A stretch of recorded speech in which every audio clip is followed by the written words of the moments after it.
बंदी छोड़ सतगुरु रामपाल जी परमेश्वर जी की जय हो।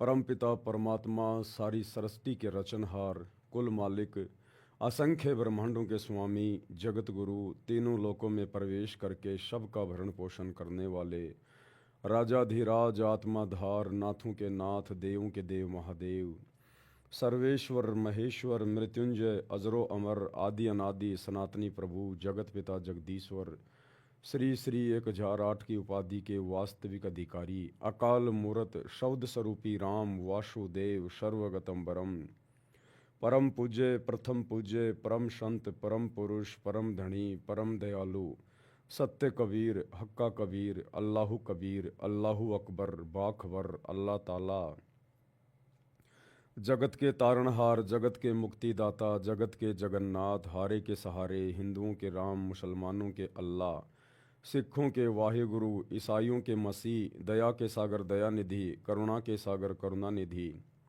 स्वयंभू परिभू संकट मोचन कष्ट हरण मंगल करण दुख भंजन अविगत कबीर, निर्विकार निर्विषम परमात्मा, अलय अलेख सतगुरु, आदि अनादि सतगुरु, असली मर्यादा पुरुषोत्तम, असली राम, असली कृष्ण, असली घनश्याम, असली मुरारी, राजाओं के राजा, महाराजाओं के महाराजा, शहंशाहों के शहंशाह, सम्राटों के सम्राट, भगवानों के भगवान, अल्लाहों के अल्लाह, प्रभुओं के प्रभु, मसीहाओं के मसीह, सच्चे वाहिगुरु, बाबाओं के बाबा, पीरों के पीर, सेठों के सेठ, जगत सेठ, सावड़सा सेठ, सर्वगुण संपन्न, अनंत कोटि कलाओं के स्वामी, अनंत कोटि ब्रह्मांडों के नायक, योगियों में महायोगी, ध्यानियों में महाध्यानी, सिद्धों में परम सिद्ध, ज्ञानियों में तत्व ज्ञानी, ब्रह्म ज्ञानी, महाज्ञानी, परम ज्ञानी, सर्वश्रेष्ठ ज्ञानी, विज्ञानी, युवा कबीर, समृद्ध कबीर, असंवाद, अमित ओजा, सच्चे रहनुमा, करीम अल्लाह, सुबहान अल्लाह,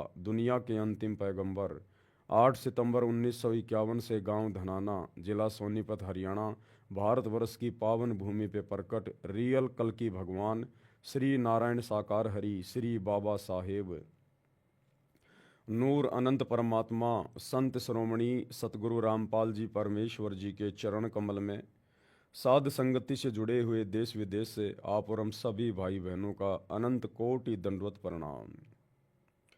सत्साई भाई और बहनों, दया परमपिता परमेश्वर जी की सारी सृष्टि के रचनहार, सर्जनहार, पालन पोषण करता एकमात्र अल्लाहु कबीर, अल्लाहु अकबर, सुप्रीम गॉड सतगुरु रामपाल जी परमेश्वर जी की, जिनके विशेष आशीर्वाद से, शुभ आशीर्वाद से आप और हम सभी साध संगति से जुड़े हुए सत्सेवक भाई बहन गुरुदेव के अमर तत्व ज्ञान को आधार बनाकर अपनी आत्मा के कल्याण हेतु प्रत्येक मर्यादाओं में रहकर गुरु को परमात्मा मानकर, ज्ञान को आधार मानकर भक्ति मार्ग पर दृढ़ता के साथ निरंतर आगे की ओर बढ़ रहे हैं। भाई और बहनों, आज इस पूरे विश्व में लगभग 800 करोड़ के आसपास मनुष्य, स्त्री या पुरुषों की आबादी है और इस 800 करोड़ की आबादी में केवल आप और हम चंद मुट्ठी भर आत्माएं भी नहीं कह सकते जो इस अल्लाह कबीर सतगुरु रामपाल जी परमेश्वर जी के चरणों में हैं, इनके शरण में हैं। तो आप और हम सभी ने अपने भाग्य को, अपनी डेस्टिनी को, अपने किस्मत को सराहना चाहिए कि हमारे जैसी किस्मत लेकर यहाँ कोई प्रधानमंत्री भी पैदा नहीं हुआ है। जिस मुख्य मकसद के लिए हमें ये मनुष्य जन्म दिया जाता है परमेश्वर जी के द्वारा, केवल आप और हम ही चंद आत्माएं हैं जो उस मकसद को पूरा करने की दिशा में भक्ति मार्ग पर आगे बढ़ रहे हैं। बाकी सभी आत्माएं अपने जीवन को बर्बाद करने की दिशा में आगे बढ़ रही हैं। चाहे देश का प्रधानमंत्री है, चाहे अमेरिका का प्रधानमंत्री है, चाहे कोई कितना ही बड़ा उद्योगपति है, वो परमेश्वर को ना पहचान कर, सच्चे खुदा की सच्ची इबादत ना करके अपने जीवन का सर्वनाश करने की दिशा में आगे की ओर बढ़ रहा है। वो हमें बहुत बढ़िया खाता पीता नज़र आ रहा है, बड़े बड़े होटलों में सोता हुआ दिखाई दे रहा है, बड़ी बड़ी करोड़ों की गाड़ियों में घूमता हुआ दिखाई दे रहा है, दुनिया के बड़े बड़े लोगों के साथ में उसकी जान पहचान है, उसकी उठ बैठ है, लेकिन वो अपने जीवन को नरक बनाने जा रहा है। नरक, अगले जन्म में वो नरक में ठोका जाएगा बिना सत भक्ति के, बिना परमात्मा की भक्ति के। 84 लाख योनियों में डाला जाएगा, गधा बनाया जाएगा, सूअर बनाया जाएगा, जो आज पूरी दुनिया में चांद सितारों की तरह चमक रहा है, झूठी महिमा बनाए बैठा है। आप और हमारा सौभाग्य कि परमेश्वर ने हमें जगाया, हमें अपने चरणों में लिया। आज भले दुनिया की नज़रों में हम बहुत छोटे हैं, लेकिन परमेश्वर की नज़रों में हमारा कद पहाड़ जितना ऊंचा है, पहाड़ जितना ऊंचा।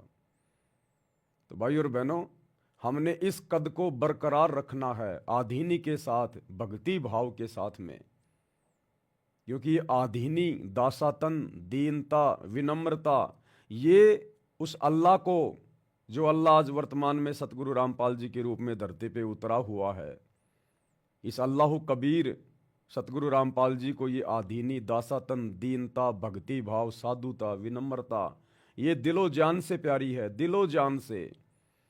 और परमेश्वर कहते हैं आधीनी के पास है पूर्ण ब्रह्म दयाल। जो भगत आधीन हो जाएगा, कोई गाली दे रहा तो दे, कोई बात नहीं, हमारे मन में उल्टा गाली देने की बिल्कुल भी ना आए। वो गाली दे रहा है, हमारे मन में उसके प्रति कोई राग द्वेष, कोई शत्रुता वाला भाव पैदा ना हो, बिल्कुल भी ना हो। जिस प्रकार एक छोटा सा बच्चा 2 साल का, 3 साल का, वो अपने पिता को, अपने दादा को भी गाली दे देता है। उसके कंधों पे बैठकर वो दादा पिता मुस्कुराते हैं, हंसते हैं उस बच्चे की नादानी पर, उस गाली को सुनकर उसे मारते नहीं, पीटते नहीं, उससे नाराज नहीं होते। तो इसी प्रकार ये दुनिया जो आज सतगुरु के चरणों से, सतगुरु की भक्ति से कोसों दूर बैठी है, ये आध्यात्मिक क्षेत्र में, आध्यात्मिक नज़रों में बहुत नादान है, बालक है, पागल है, अबोध है। और यदि किसी बात पर, क्योंकि भगत तो ऐसा कोई काम करेगा नहीं जो उसको गालियां खानी पड़े, मार पिटाई खानी पड़े, लेकिन ये शैतान का लोक है, ये काल का लोक है। जब हम सच्चे खुदा की सच्ची इबादत करेंगे, सतगुरुदेव की, तो ज़बरदस्ती हमारे साथ में दुनिया को फंसाएगा, लड़ाएगा, झगड़ाएगा। तो ऐसी स्थिति में अगर कोई ज़बरदस्ती भी हमारे साथ में ऊंच नीच करता है, 19-21 करता है, तो हमने अधीन रहना है, कछुए की तरह अपने आप को समेट लेना है, चुपचाप हो जाना है। 2 गालियां दे रहा है, कोई दिक्कत नहीं, 2 थप्पड़ मुक्की कर दी, कोई बात नहीं, चाहे दुनिया देख रही है, हमने कोई इज्जत की परवाह नहीं करनी है, क्योंकि भगत इज्जत और बेइज्जती के चक्कर में नहीं पड़ता है। जो इज्जत और बेइज्जती के चक्कर में पड़ता है, अगले जन्म में वो गधे का जन्म प्राप्त करता है और पूरी जिंदगी बेइज्जत होके, नंगा होके और कुमार के लट खाता है। तो ये आधीनी परमेश्वर को अति प्रिय है। आधीनी के पास है पूर्ण ब्रह्म दयाल, और मान बढ़ाई मारियो बेअदबी सिरकाल। ये मान बढ़ाई, अहंकार, गुरुदेव कहते हैं यदि भगत ने मोक्ष प्राप्त करना है तो इसको त्यागना होगा। बेअदबी सिर काल, ऐसे बेअदबी इंसान के सिर पर तो काल बैठा रहता है, सतगुरु नहीं रहता। तो आप और हम भाई बहनों ने कोशिश करनी है, क्योंकि हमें आज वो मौका मिल गया, वो चांस मिल गया हमें, जिस मौके की तलाश में ये आत्मा युगों युगों से भटक रही थी। माँ के गर्भ में ना जाने कितनी बार हमने परमात्मा से अर्ज करी, प्रार्थना की, हे परमेश्वर, हे परमात्मा, इस माँ के नरक कुंड से हमें बाहर निकालो और अपनी शरण में लो। क्योंकि माँ के गर्भ में गुरुदेव ने बताया कि इस जीव आत्मा को अपने अगले पिछले समस्त जन्मों का ज्ञान होता है, कि ये मनुष्य जन्म क्यों मिलता है और कितने जन्म तूने यूं ही बर्बाद कर दिए। राजा महाराजा बन के, सेठ साहूकार बन के, दुनियादारी में फंस के, और कितनी बार तू 84 लाख योनियों में जाके असहनीय कष्ट भोग चुका है। तो ये प्राणी, ये जीव, हम सब जब माँ के गर्भ में आते हैं, विशेषकर स्त्री के गर्भ में, उस समय ये आत्मा बहुत रोती है, चीखती है, चिल्लाती है, और वो परमात्मा हमारी पुकार सुन के हमें माँ के गर्भ से सकुशल बाहर निकालता है। तो माँ के गर्भ में हम परमात्मा से विनती भी करते हैं, प्रार्थना भी करते हैं कि गुरुदेव हमें अपनी शरण में लेना, हमें ज्ञान समझाना, तीनों गुणों के प्रभाव को कम करना, ताकि हम आपकी भक्ति कर सकें। लेकिन एग्रीमेंट तो सभी आत्माएं करती हैं माँ के गर्भ में। प्रत्येक जो बच्चा पैदा होता है स्त्री के गर्भ से, वो सब उस अल्लाह कबीर सतगुरु रामपाल जी से एग्रीमेंट करके बाहर निकलता है। लेकिन बाहर आने के बाद वो परमात्मा सभी को नहीं मिलता। ये भी फिर उस आत्मा के सौभाग्य के ऊपर निर्भर करेगा, दुर्भाग्य के ऊपर निर्भर करेगा। तो 800 करोड़ की जनसंख्या में आप और हम चंद भाई बहनों का परम सौभाग्य, जो परमेश्वर ने माँ के गर्भ में की गई उस पुकार को सुन लिया और बाहर आए, तो हमें संत रूप में आकर अपनी शरण में लेकर हमें वापस वो सारी बातें याद दिलाई जो हमने माँ के गर्भ में परमात्मा के साथ में की थी, वचन किए थे।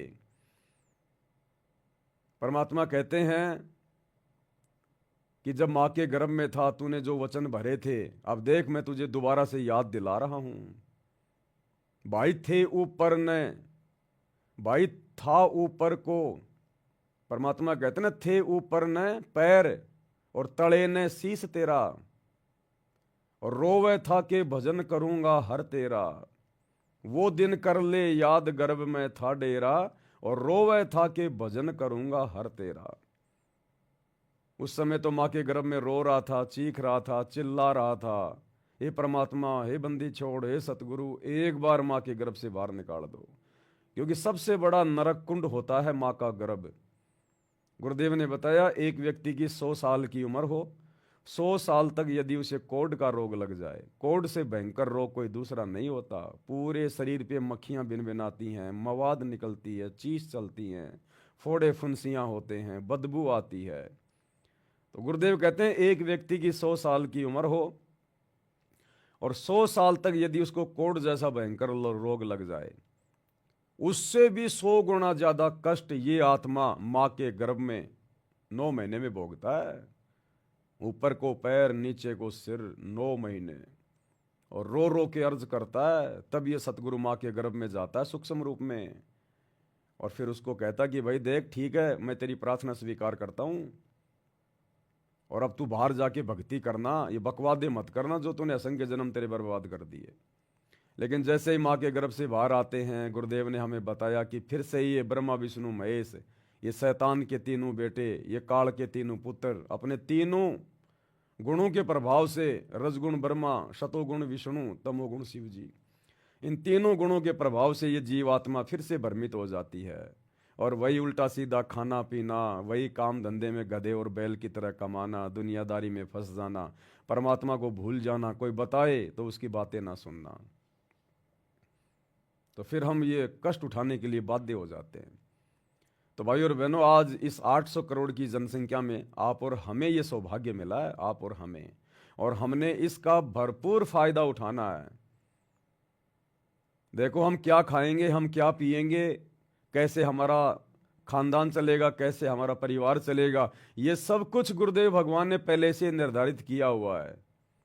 और जब हम इनकी शरण में आ जाते हैं, इनके चरणों में आ जाते हैं, फिर तो हमने कोई चिंता नहीं होनी चाहिए। जिस परमेश्वर ने करने के लिए भजन दे दिया तो खाने को भोजन भी देगा। चिंता तो हरि नाम की और न चिंता दास, और जो कोई चिंता नाम बिना सोए काल की फाश।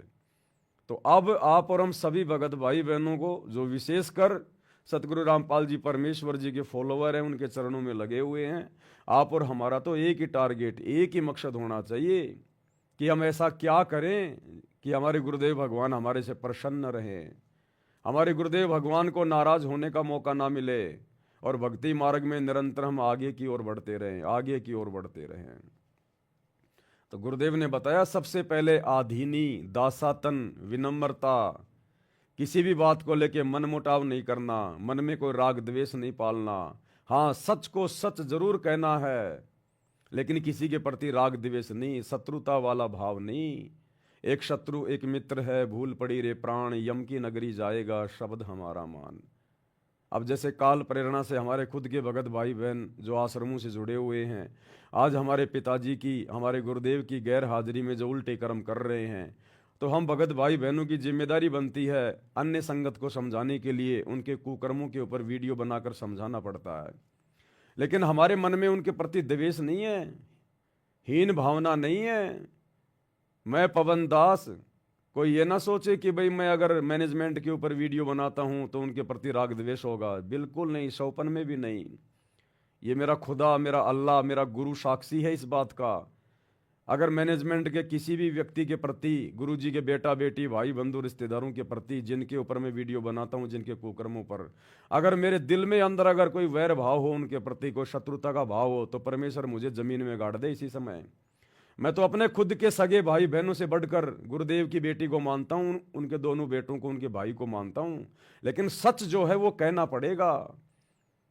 कल को यदि वो सीधे कर्मों पे आ जाएंगे, सीधे रास्ते पे आ जाएंगे गुरुजी के बेटा बेटी, मैं अपने सीने से लगा लूंगा, मेरे भाई है वो, मेरी बहन है।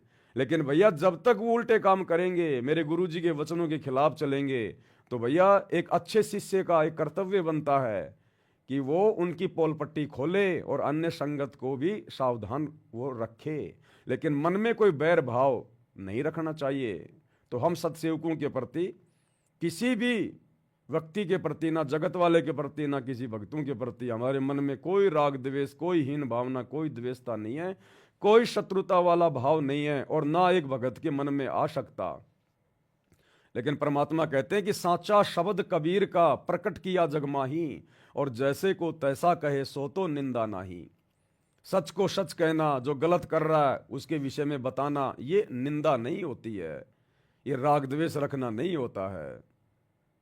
वो भी हमारे भाई बहन हैं, लेकिन भाई बहन यदि गलत रास्ते पर जाएंगे, शैतान के मार्ग पर चलेंगे, तो क्या उनको समझाना, और जो कर्म वो कर रहे हैं जिस कारण से अन्य संगत को भी नुकसान उठाना पड़ रहा है, तो क्या दूसरे भाई बहनों को समझाना नहीं पड़ेगा? समझाना पड़ेगा। तो इसी प्रकार हमारे मन में किसी के प्रति कोई राग द्वेष, हीन भावना नहीं होनी चाहिए, क्योंकि हम भगत हैं, हम भक्ति मार्ग पर हैं। गुरुदेव की मर्यादा हम सब के लिए समान रूप से लागू है कि एक शत्रु एक मित्र है, भूल पड़ी रे प्राण, और यम की नगरी जाएगा शब्द हमारा मान। ये गुरुजी के दोनों लड़के, दोनों लड़कियां, उनका भाई, अगर कल को कोई अच्छा काम करेंगे भक्ति मार्ग पर, ये पवन दास दिल खोल के उनकी प्रशंसा करेगा, दिल खोल के। लेकिन ये निकम्मे कोई अच्छा काम करते ही तो नहीं है। तो भाई और बहनों, हमने आधीनी अपने गुरुदेव भगवान को प्रसन्न करने के लिए, और यदि आधीनी हमारे अंदर आएगी, दासातन आएगा, तो हमारी आत्मा भी निर्मल होगी, पाक होगी, शुद्ध होगी, और हम भक्ति भी कर पाएंगे। तो इसी कड़ी में कुछ आध्यात्मिक क्रियाएं हैं। दास को परमात्मा ने हल्की फुल्की सी प्रेरणा की है, तो दास ने सोचा कि भाई बहनों के सामने वो पॉइंट रखे जाएं। अगर ज्ञान आधार से अन्य भाई बहनों को अच्छे लगे, उचित लगे, तो आप भी अपने जीवन में उनको लागू करें, ताकि हमारे भाव बढ़े, हमारी श्रद्धा बढ़े, हमारा समर्पण भाव हमारे गुरुदेव में और ज़्यादा बढ़े। और इन्हीं चीज़ों से तो भगवान प्रसन्न होता है, ये अल्लाह कबीर प्रसन्न होता है। वो तो यही चाहता कि ये आत्माएं दिन रात मेरी महिमा में लगी रहें, अपनी भक्ति में लगी रहें। लेकिन हम हैं नालायक, हमें विश्वास नहीं हो पाता, हम इतने दृढ़ नहीं हो पाते, इसलिए हमें ज़्यादा काम धंधे की चिंता सताती है, हमें ज़्यादा रोजी रोटी की चिंता सताती है, नुकसान होने का भय रहता है, डर रहता है। क्यों? क्योंकि अभी हमारे अंदर शैतान का प्रभाव है, काल का प्रभाव है, मन हमें डरा रहा है, अन्यथा हम सुरक्षित हाथों में है, हम सुरक्षित हाथों के अंदर हैं। सतगुरुदेव के हाथों से बढ़कर सुरक्षित हाथ दुनिया में कहीं और किसी के नहीं है। उसके बावजूद भी हमें काल डराता है, शैतान हमें भयभीत रखता है। लेकिन ये डर, ये भय निकलेगा, क्योंकि हम उस निर्विकार निडर परमेश्वर के बच्चे हैं। निर्विकार निर्भय तू ही और सकल भयमान, और सब पर तेरी साहिबी तुझ पर साहिब नाय। तो हम ऐसे निर्विकार निर्भय निडर परमेश्वर अल्लाह कबीर सतगुरु रामपाल जी के बच्चे हैं। तो एक दिन हमारा भी डर निकलेगा, भय निकलेगा धीरे धीरे। लेकिन वो निकलेगा कैसे?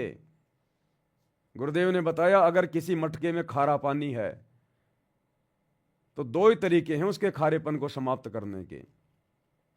सबसे पहला तरीका है, या तो खारे पानी को बिल्कुल नीचे डाल दो, बिल्कुल मटके को औंधा कर दो, सारा खारा पानी निकाल दो, और उसके बाद में उसको मीठे जल से भर दो तो मीठा जल रह जाएगा। अगर ऐसा नहीं कर पाते हो तो खारे जल में मीठा पानी डालते रहो, डालते रहो, डालते रहो, थोड़ी देर में खारा पानी निकल जाएगा, मीठा पानी रह जाएगा। तो इसी प्रकार या तो हम एकदम से विश्वास कर लें अपने भगवान पर पूर्णतया कि देखा जाएगा, जो होगा सो होगा, परमात्मा है सब कुछ करने वाला, मुझे तो उन्होंने जैसा भक्ति करने के लिए कहा है, जो मर्यादा निभाने के लिए दी है, मैं तो वैसा करूंगा, बाकी काम मेरे बाप का है। तो परमात्मा फिर प्रसन्न हो जाता है, दया कर देता है। अगर ये करना संभव नहीं है, इतना विश्वास नहीं हो पाता है, तो फिर गुरुदेव ने बताया कि जो भक्ति मैंने तुम्हें दे दी वो भक्ति करते रहो, करते रहो, करते रहो, राम नाम रटते रहो जब तक घट में प्राण। भाई कभू तो दीन दयाल कह भिनक पड़ेगी ज्ञान। तो कभी न कभी तो परमात्मा सुनेगा, हमें भगत बनाएगा, हमें संशय रहित करेगा, हमें भय रहित करेगा। तो कुछ और ऐसी आध्यात्मिक क्रियाएं जो परमात्मा अपनी अन्य आत्माओं को भी प्रेरित कर रहे हैं और संदेश से दास के माध्यम से भिजवा रहे हैं। जैसे कुछ ही दिन पहले जूली बहन के माध्यम से परमात्मा ने दंडवत प्रणाम करते समय किस प्रकार से हमने समरथ साहिब रत्न उजागर ये 9 वाणियां बोलनी होती हैं, और उसके बाद देखो वास्तव में हमारे भाव कितने परिवर्तित हो रहे हैं, हमारी श्रद्धा, हमारा समर्पण, हमें कितना अच्छा लग रहा है, आत्मा गदगद हो जाती है जब हम विधिवत अपने गुरुदेव भगवान को दंडवत करते हैं, धैर्य के साथ, शांति के साथ में, आधीनी के साथ में। तो कुछ एक प्रेरणा दास को भी की है परमात्मा ने, सोचा भाई बहनों के समक्ष रख दूं, क्योंकि अब आप और हमारा तो एक ही मकसद है, एक ही टारगेट है, एक ही काम रह गया कि ज़्यादा से ज़्यादा हम परमेश्वर को कैसे प्रसन्न करें, अपने गुरुदेव की मेहर, उनका आशीर्वाद हम कैसे प्राप्त करें, क्योंकि इस मेहर के बिना हमारी बात बनेगी नहीं, इस मेहर के बिना हमारे वो पॉइंट बनेंगे नहीं जिन पॉइंटों से परमेश्वर हमें सतलोक लेकर जाएंगे, जिन पॉइंटों से ये परमात्मा, ये खुदा, ये सतगुरु रामपाल जी भगवान प्रसन्न होता है। क्योंकि गुरुदेव ने एक सत्संग में बताया कि बच्चों तुम ये समझने की भूल मत करना कि तुम अपनी भक्ति से पार हो जाओगे। गुरुदेव ने कहा कि आदरणीय गरीबदास, अपनी भक्ति से तुम लाख जन्म भी पार नहीं हो सकते, लाख जन्म भी। तुमने अपने सतगुरु की मेहर प्राप्त करनी पड़ेगी, रजा प्राप्त करनी पड़ेगी। इन बातां के पाइए कर सतगुरु नजर निहाल, राजी कर सतगुरु रूठे नू। कि भैया इन बातों में कोई लेना देना नहीं है, खैर भक्ति तो करनी है जो गुरुदेव ने बता दी है, लेकिन गुरुदेव कह रहे हैं कि ये भक्ति करने वाले जिनके सतयुग में, त्रेता में लाखों साल की उम्र थी, तुम तो दिन में मुश्किल से 108 मंत्र करते हो, वो तो दिन में लाखों लाखों मंत्र कर दिया करते थे, और लाखों साल की उनकी उम्र थी।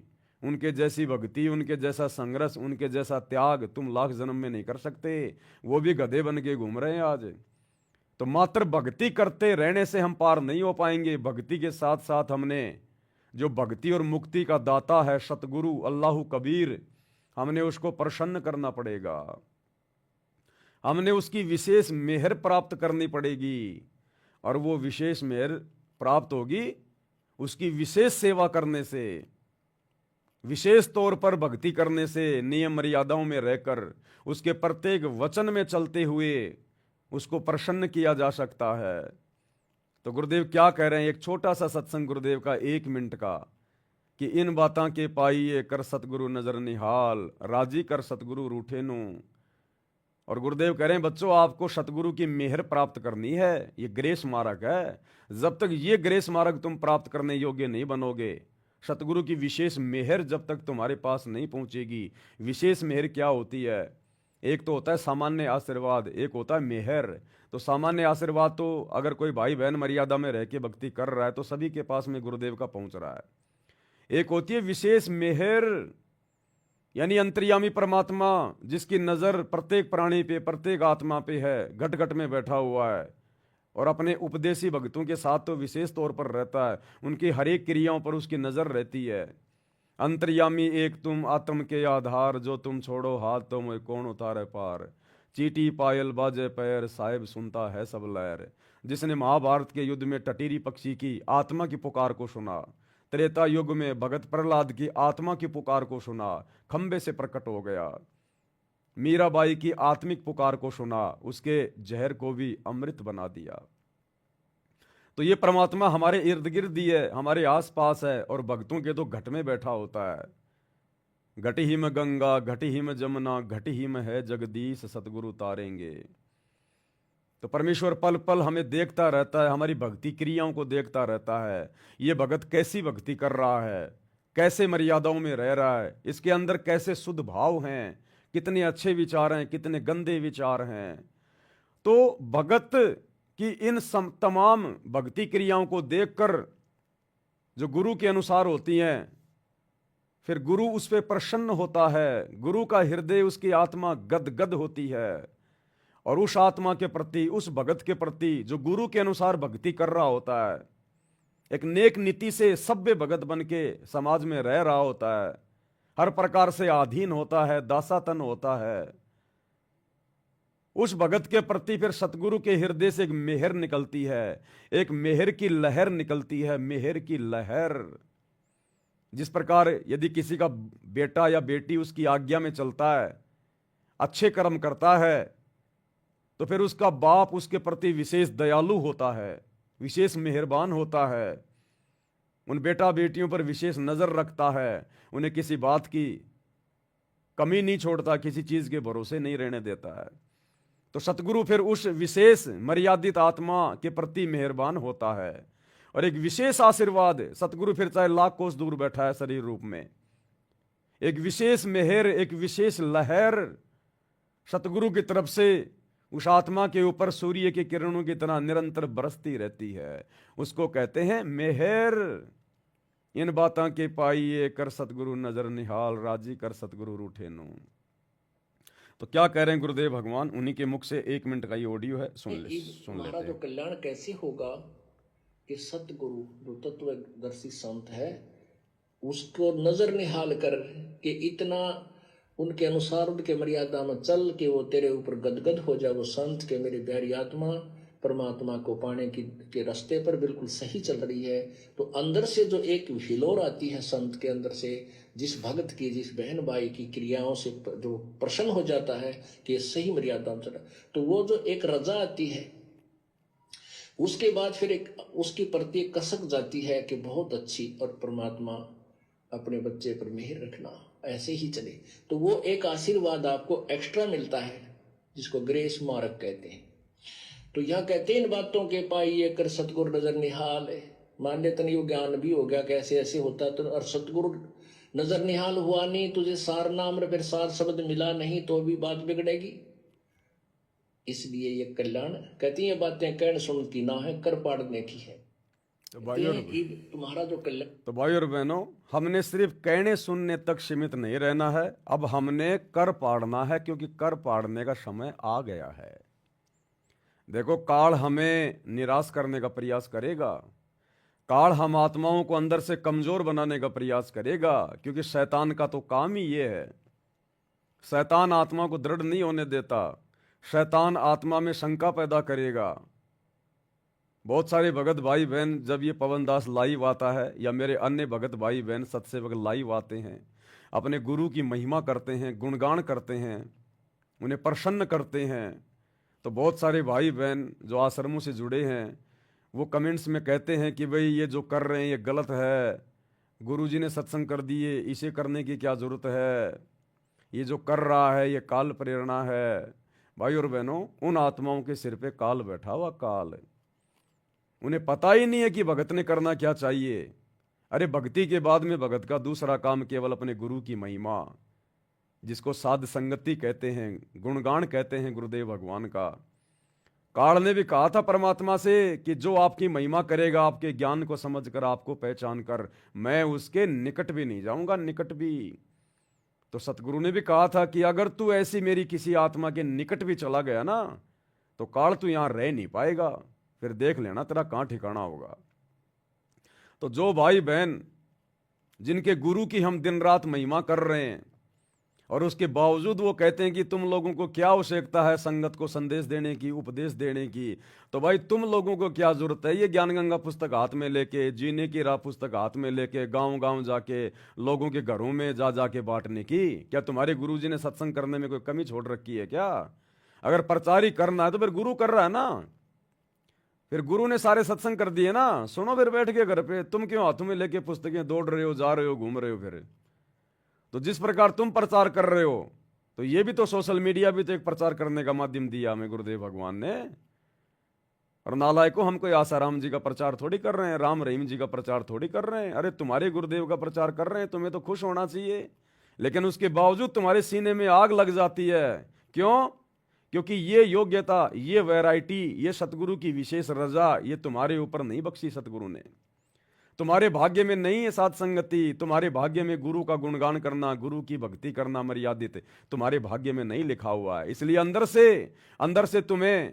से तुम्हें जलन होती है, तुम्हें ईर्ष्या होती है कि ये सत्सेवक इतना अच्छा कैसे बोल लेते हैं, ये अपने गुरुजी का इतना गुणगान कैसे कर लेते हैं, इनके मुख से इतनी अच्छी अच्छी बातें कैसे निकलती हैं।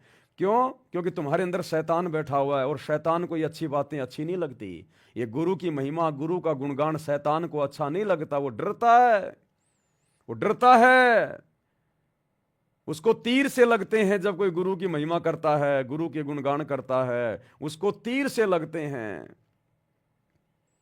और जो काल प्रेरित आत्माएं होती हैं, फिर वो आत्माएं अपने भगत भाई बहनों का मनोबल तोड़ने का प्रयास करती हैं कि तुम्हें क्या जरूरत है लाइव आने की, फलाना दिखना। अरे तुम लाइव भी जुड़ते हो, तुम लाइव जुड़ते हो तो लाइव सुनते भी होंगे 10-5-10 मिनट। अरे एक भी कोई ऐसा पॉइंट तुम्हें लगता है कि जो ज्ञान विरुद्ध हो, गुरु जी की भक्ति के विरुद्ध हो, किसी को भक्ति से दूर करने का प्रयास किया जा रहा हो? हैं? यहाँ तो फूल बरसाए जाते हैं सतगुरु की महिमा में, लेकिन तुम लोगों को ये सच्ची बातें कड़वी क्यों लगती हैं? क्योंकि तुम लोग मर्यादाओं में नहीं हो, तुम लोग मर्यादाओं में नहीं हो। और मर्यादाहीन जो भगत होता है, उसको ये मर्यादा की बातें, भक्ति की बातें उसको तीर जैसे लगते हैं, तीर जैसे। अन्यथा देखो सत्सेवक भाई बहन हजारों लाखों की संख्या में जुड़े हुए हैं, और जब किसी भी अपने भगत भाई बहन के मुख से अपने गुरु जी का कोई शब्द सुनते हैं, कोई महिमा सुनते हैं, या जब दास लाइव आता है, तो भाई बहनों की आत्मा गदगद हो जाती है, गदगद आंखों से आंसू निकलते हैं हमारे गुरुदेव भगवान के प्रेम में, प्यार में। क्यों? क्योंकि साध संगति में जो भी बातें बताई जाती हैं, जो भी वचन बताए जाते हैं, जो भी नियम की बातें बताई जाती हैं, हम उन सभी नियमों में खरे हैं, खरे। इसलिए हमें वो अच्छी लगती हैं। शैतान हमारे हृदय से बाहर निकल चुका है, इसलिए हमारे को ये बातें अच्छी लगती हैं। लेकिन जो मर्यादा में नहीं होगा, जो साध संगति के नियमों में नहीं होगा, अपने गुरुदेव की मर्यादाओं में नहीं होगा, भाई उसको तो तीर जैसे लगेंगे, क्योंकि उसके घट में तो शैतान बैठा हो अभी। और शैतान को ये मान मर्यादा की बातें, गुरु महिमा की बातें ये अच्छी नहीं लगती हैं। तो हमने ऐसे लोगों की बातों का ना तो कोई प्रत्युत्तर देना चाहिए, क्योंकि वो हमारा समय बर्बाद करता है। इसलिए हमने ऐसे कमेंट्स का कोई जवाब नहीं देना चाहिए हमने किसी को। क्या पता कौन सी अच्छी बात परमात्मा दास से बुलवा दें और आप उसके कमेंट्स का जवाब देते समय वो बात ना सुन पाएं, ढंग से विचार ना कर पाएं, तो आपने तो अपना नुकसान कर लिया। तो जो भी जैसा बोल रहा है उसको बोलने दो, हमने उनकी बातों का बुरा नहीं मानना है। आवत गाड़ी एक है, उल्टा हो अनेक, कहे कबीर ना उल्टियो रहे एक की एक। जो तो को काटा बोवे ताको बो तू फूल, तो ये फूल के फूल है वाको हैं त्रिशूल। गुरुदेव कहते हैं ना कि जय कंचन बिस्टा पड़े घटे न ताको मोल। अगर सोने को अगर लैट्रिन में डाल दिया जाए, गोबर में डाल दिया जाए, तो सोने की कीमत कम नहीं होती है। तो हम सत्सेवक तो गुरुदेव भगवान के सोना है, सोना, सोना सिक्का। हमें चाहे जो मर्जी कुछ भी कहे, सोना तो सोना ही रहेगा। परमात्मा का सच्चा भगत तो सच्चा ही रहेगा। तो भाई और बहनों, हमने तो निरंतर प्रयास करना है, भक्ति मार्ग पर आगे बढ़ना है। और ये गुरु महिमा की जो बातें होती हैं, ये हमारे अंदर हमारी आत्मा को चार्ज करती हैं। हम तो खाली कानों से सुन रहे हैं, सुनने के बाद में अपने काम में लग जाएंगे और कुछ करने लग जाएंगे। लेकिन जितने देर हमने सुना, उतनी देर प्रभु ने, परमेश्वर ने, सतगुरु ने हमारी आत्मा को चार्ज कर दिया। उतनी देर हमारी आत्मा को चार्ज कर दिया सतगुरु ने। तो इसी प्रकार से भाई और बहनों, परमात्मा हमें भक्ति मार्ग पर निरंतर आगे बढ़ाएंगे। ये काल तो हमारा पैर खींचेगा, टांग खींचेगा, हमने काल की तरफ ध्यान नहीं देना। अगर हमारा विश्वास बढ़ रहा, हमारे भाव यदि अच्छे हो रहे हैं, अगर किसी भगत भाई बहनों की वीडियो से, उनकी अच्छी बातों से, गुरु महिमा से, तो सुननी चाहिए, दिन रात सुननी चाहिए। यही तो काम है, और क्या है। गुरु की महिमा कौन करेगा? जो गुरु का भगत होगा वो ही करेगा। जिसके घट में शैतान बैठा, वो कैसे अपने गुरु की महिमा कर सकता है? कर ही नहीं सकता। वो उसके अंदर वो विचार उत्पन्न ही नहीं हो सकते, वो शब्द उसके मुख पर काल आने ही नहीं देगा, क्योंकि कंठ कमल में बसे अविद्या, और ज्ञान ध्यान बुद्धि नाश ही। उनके कंठ में तो शैतान बैठा है, दुर्गा बैठी है, उनका ज्ञान और ध्यान दोनों का सत्यानाश किए बैठी है। उनके कहाँ शब्द निकलेंगे गुरु महिमा के, जिनके कंठ में अभी तक वो दुर्गा बैठी हुई है। तो हमने उनकी बातों पे ध्यान नहीं देना है। इसी प्रकार भाई और बहनों, कुछ एक प्रेरणाएं परमेश्वर ने की हैं, थोड़ा हम उन पे आज विचार करेंगे। सबसे पहले देखो भाई और बहनों, हमें परमात्मा मिल चुका है, हमें परमेश्वर मिल चुका है। और गुरुदेव भगवान कहते हैं, जो बच्चा गऊ की नजर में यूं साईं को संत, साईं यानी भगवान, परमात्मा, स्वामी, गुरुदेव, जिस प्रकार एक गाय अपने बछड़े के ऊपर एक टक नजर रखती है, चारा खा रही है तो भी नजर अपने बच्चे पे रखती है, बार बार अपने बच्चे की तरफ देखेगी। तो कहते हैं इसी प्रकार से जो बच्चा गऊ की नजर में, ऐसे सतगुरु को संत, और भक्तों के पीछे फिरे वो भगत वत्सल भगवंत। ऐसे वो परमात्मा सतगुरु पल पल हर दम अपने भगत के ऊपर, मर्यादित भगत के ऊपर, सभी के ऊपर नहीं, मर्यादित सच्चे भगत के ऊपर ऐसे नजर रखता है। नाम दीक्षा के बाद भाई बहन अपने गले में लॉकेट पहनते हैं अपने गुरुदेव का। क्यों पहनते हैं? दिखावे के लिए थोड़ी पहना जाता है। अरे दिखावे के लिए तो हम पहले पहना करते थे, गले में कोई लॉकेट डाल के रखते थे, कोई फोटो डाल के रखते थे, सोने चांदी की चैन डाल के रखते थे, वो दिखावा था।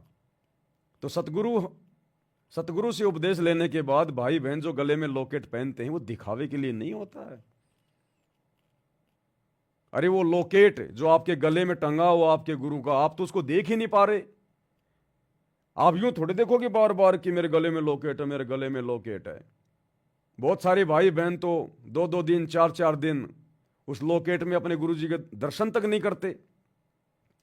वो लॉकेट उन्हें दिखाई नहीं देता। कई तो यहां तक बांध के रखते हैं, बिल्कुल जैसे फांसी लगा के रखते हैं ना, जैसे फांसी लगा दी जाती है बिल्कुल। कई तो लॉकेट को ऐसे टाइट बांध के रखते हैं।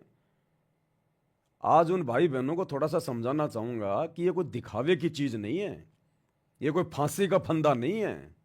लॉकेट गले में क्यों पहना जाता है, 99% भक्तों को नहीं पता। 99% भक्तों को, सत्सेवकों को जरूर पता है, बाकी आश्रमों से जुड़े हुए भाई बहनों को अभी तक नहीं पता कि लॉकेट क्यों पहना जाता है। ये दिखावे की चीज नहीं है। ये लॉकेट इसलिए गले में डाला जाता है ताकि भगत को ये डर रहे, ये भय रहे कि कोई है जो मुझे पल पल देख रहा है, कोई है जो मेरे हृदय के नजदीक है। ये लॉकेट अगर आप पहनते भी हैं तो लॉकेट का डोरा आपके हृदय के पास होना चाहिए यहां, क्योंकि हमारे हृदय कमल में हमारे गुरुदेव भगवान बैठे हैं। हमारा हृदय सबसे पाक और पवित्र माना जाता है। तो गुरुदेव भगवान का जो फोटो होती है, लॉकेट होता है, वो हृदय के पास होना चाहिए, यहां पर बीच में। यहां नहीं होना चाहिए। यहां ये दुर्गा का वास है, यहां तो फांसी थोड़ी लगानी है। लॉकेट अगर पहनते भी हैं तो बिल्कुल ढीला ढाला होना चाहिए, और आपके दोनों स्तरों के बीच में जो हृदय कमल है यहां होना चाहिए। और उसके बाद आपने पल पल ये चिंता रहनी चाहिए, ये भय होना चाहिए कि कोई है जो मेरे हृदय के पास में है, मेरे लॉकेट में सूक्ष्म रूप में बैठा हुआ है, मेरा गुरु, मेरा सतगुरु। वो पल पल मुझे देख रहा है। उस लॉकेट के माध्यम से भगत को ये पल पल आभास होना चाहिए, डर होना चाहिए कि मैं कोई ऐसा कर्म, ऐसी कोई अमर्यादित भक्ति, ऐसा कोई अमर्यादित कोई कार्य ना कर दूं, मेरे से सोचने में, बोलने में या करने में ऐसी कोई गलती ना हो जाए जिस कारण से मेरे गुरुदेव भगवान मुझसे नाराज हो जाएं। क्योंकि मेरा गुरु इस लॉकेट में सूक्ष्म रूप में बैठा है और मेरी हर नजर पे पल पल नजर गाड़ के बैठा है, मेरी हर हरकत के ऊपर। तो लॉकेट पहनने का मतलब है एक भय, एक डर। अन्यथा क्यों फिर वो वजन लाद के फिर रहे हो? अगर तुम्हें लगता है कि लॉकेट में गुरुजी नहीं है, सूक्ष्म रूप में नहीं है, क्योंकि परमात्मा तो कण कण में है, और यदि वो तुम्हें नहीं देख रहा है, वो अंतर्यामी नहीं है, तो फिर निकाल के फेंक दो उस लॉकेट को। उस 10-20 ग्राम वजन को फिर क्यों अपने गले में उस पशु की बेल की तरह टांग के लटका के फिर रहे हो, जब तुम्हें डर ही नहीं है।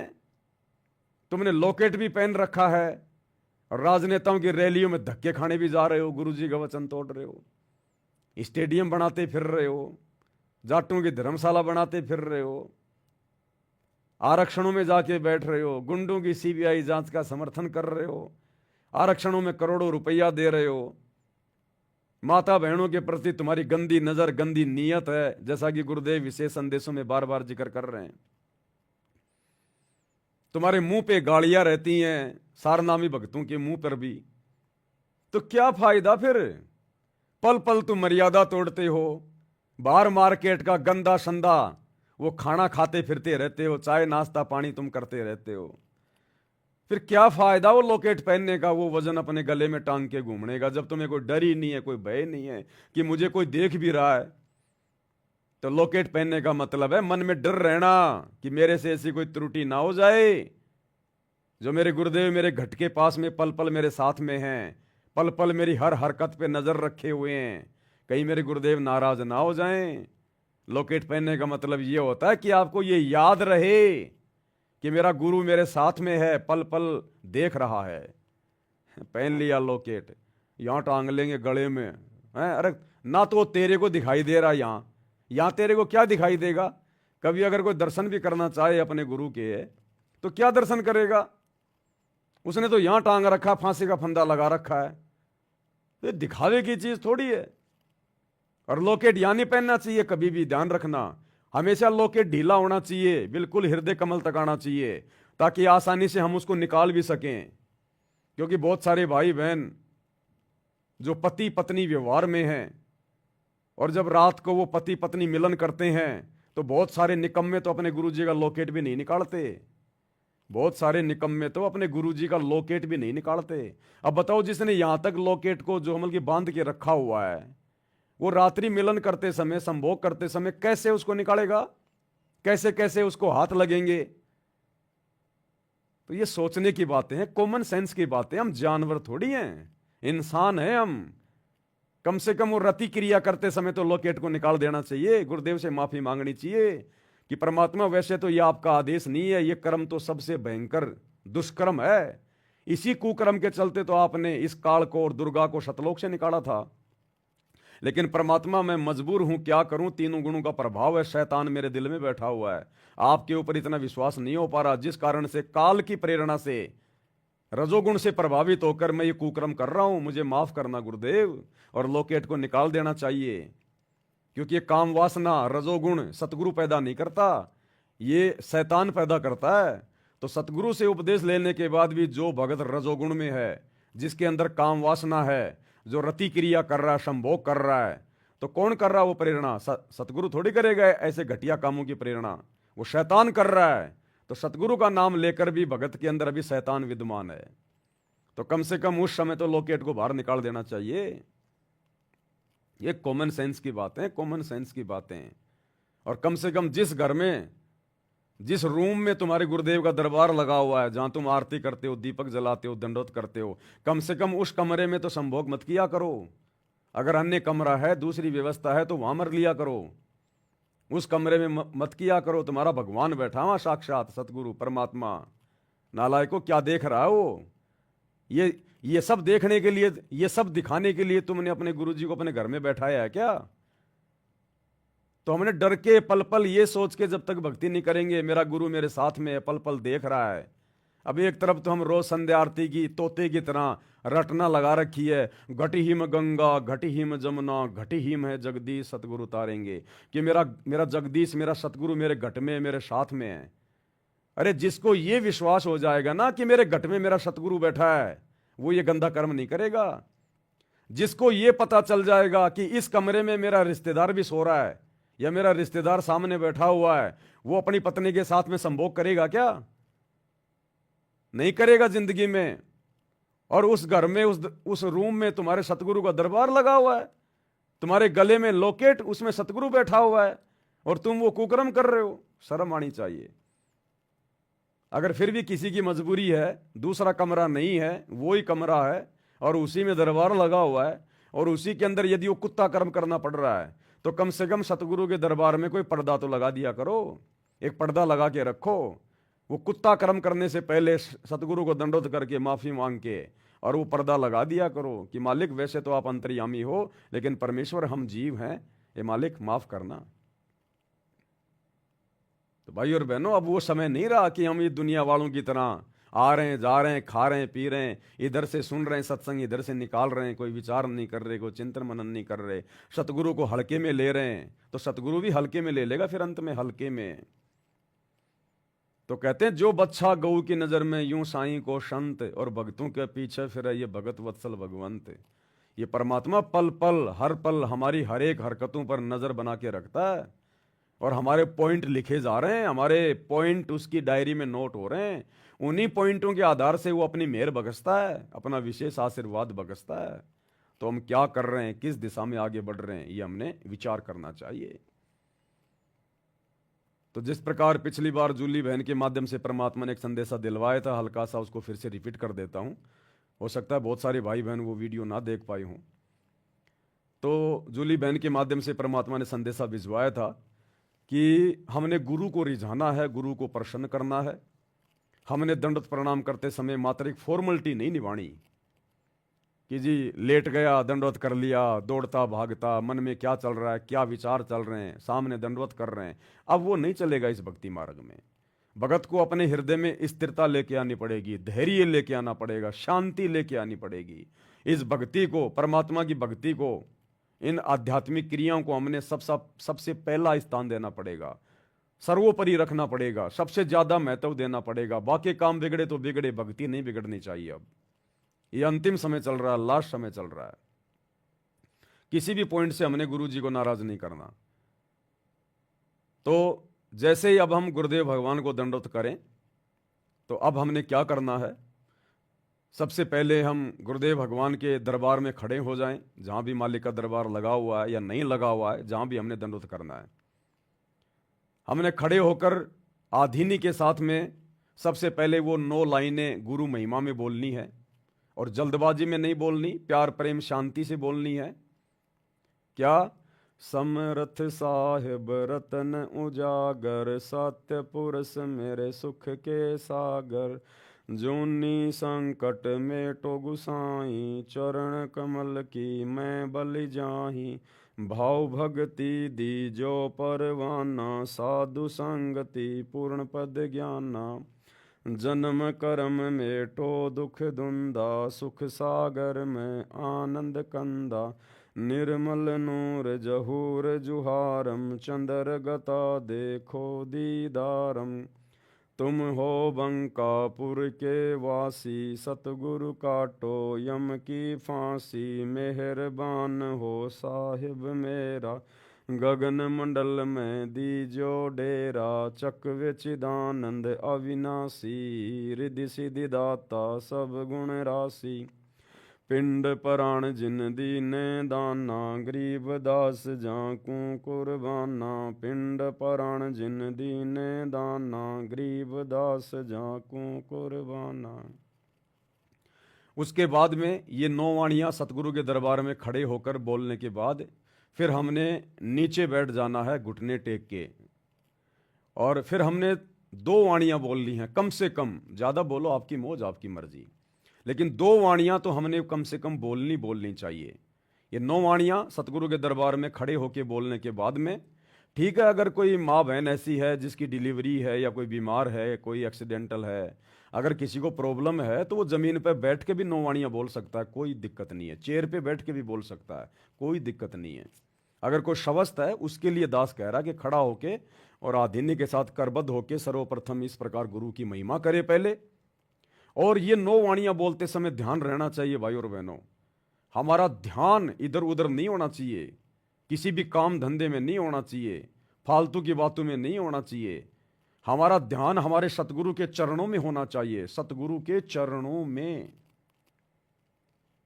हम उनकी महिमा कर रहे हैं, 9 वाणियां बोल रहे हैं, समरथ साहेब रत्न उजागर, और ध्यान चल रहा हमारा हमारे काम धंधे में, दिमाग जा रहा हमारी दुकान के ऊपर, तो वो सतगुरु को समर्पित नहीं हो रही। सतगुरु तुम्हारी उन वाणियों को स्वीकार नहीं कर रहा है। एक छोटा सा सत्संग मैंने आपको पहले भी सुनाया था, अब भी सुना रहा हूं। गुरुदेव ने कहा था कि जो तुम बोल रहे हो, जिसके लिए बोल रहे हो, तुम्हारा ध्यान as a god, as a भगवान उसके प्रति होना चाहिए। जिसको उद्देश्य मानकर, उद्देशित मानकर तुम प्रार्थना कर रहे हो, तुम्हारा ध्यान as a god, as a भगवान उसी में होना चाहिए।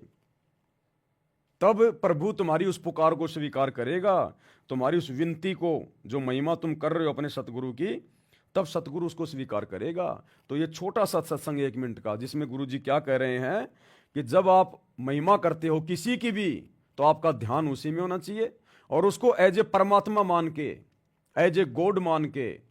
यदि हम गुरु जी से ये 9 वाणियां महिमा की गा रहे हैं, कर रहे हैं, तो हमारा ध्यान गुरुदेव के चरणों में, गुरुदेव की सूरत में, गुरुदेव के आसपास, और ये सोचकर कि सामने भगवान बैठा है, भगवान, क्योंकि महिमा केवल भगवान की जाती है। सामने तस्वीर किसकी है? गुरुदेव की। तो ये भगवान है, ये परमात्मा है। अगर हमने परमात्मा किसी और को मान रखा है, दाढ़ी मूंछ वाले उस कबीर जी की फोटो को, और महिमा कर रहे हैं अपने गुरु जी की, दंडवत कर रहे हैं अपने गुरु जी को, तो गुरु जी कभी भी उसको स्वीकार नहीं करेगा। क्योंकि आप दंडवत तो कर रहे हो अपने गुरु जी को, हाथ जोड़ के खड़े हो अपने गुरु जी के आगे, और भगवान मान के आप जी वाणियां बोल रहे हो उस दाढ़ी मूंछ वाले नकली कबीर को, तो वो वाणियां आपके गुरु जी को समर्पित नहीं होंगी।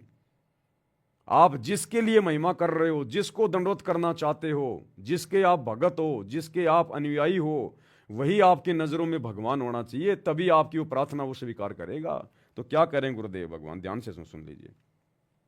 तो कबीर साहब कहते हैं, राम वियोगी ना जीवे और जीवत बौड़ा हो। राम से बिछड़ भगवान के सुख न देखने के बाद आदमी या तो जीवा नहीं, जीवेगा तो पागल हो जाएगा। तो वो दशा उस महापुरुष की हुई। तो दादू साहब जी बड़े होते गए, जो जो तब उन्होंने उस अमृतवाणी बोली, वह उनके चेलों ने लिखी, गरीब दादू साहब जी के ने, और दादू जी के ग्रंथ में ये विद्यमान है वाणी। अब दादू जी क्या बताते हैं, थोड़ी सी महिमा परमात्मा की दादू जी के शब्दों से सुनाते हैं। परमात्मा की, परमात्मा शब्द कहने से पाप करने लग जाते हैं जीव के, लेकिन जो परमात्मा है उसको उद्देश्य बनाकर उसको परमात्मा कहा जाए। लेकिन जो परमात्मा है उसको उद्देश्य बनाकर उसको परमात्मा कहा जाए। लेकिन जो परमात्मा है उसको उद्देश्य बनाकर उसको परमात्मा कहा जाए। जो परमात्मा है उसको उद्देश्य मानकर और उसको परमात्मा कहा जाए। जो परमात्मा है उसको उद्देश्य मानकर उसी को परमात्मा कहा जाए, तब परमात्मा उसको स्वीकार करेगा। जैसे हम दंडवत कर रहे हैं अपने गुरु जी को परमात्मा मानकर, तो गुरु जी हमारे दंडवत को स्वीकार करेगा। हम दंडवत कर रहे हैं गुरु जी को, और भगवान हमारे दिमाग में चल रहा है वो दाढ़ी मूंछ वाली को कबीर की वो नकली फोटो, तो गुरु जी उस दंडवत को स्वीकार नहीं करेगा। जिस प्रकार भगत भाई बहन संध्या आरती के लास्ट में अपने गुरु जी को क्या कहते हैं? मेरे गुरु देव भगवान, भगवान दीजो काट काल की फांसी। अपने गुरु जी को भगवान कह रहे हैं कि मेरे गुरुदेव भगवान।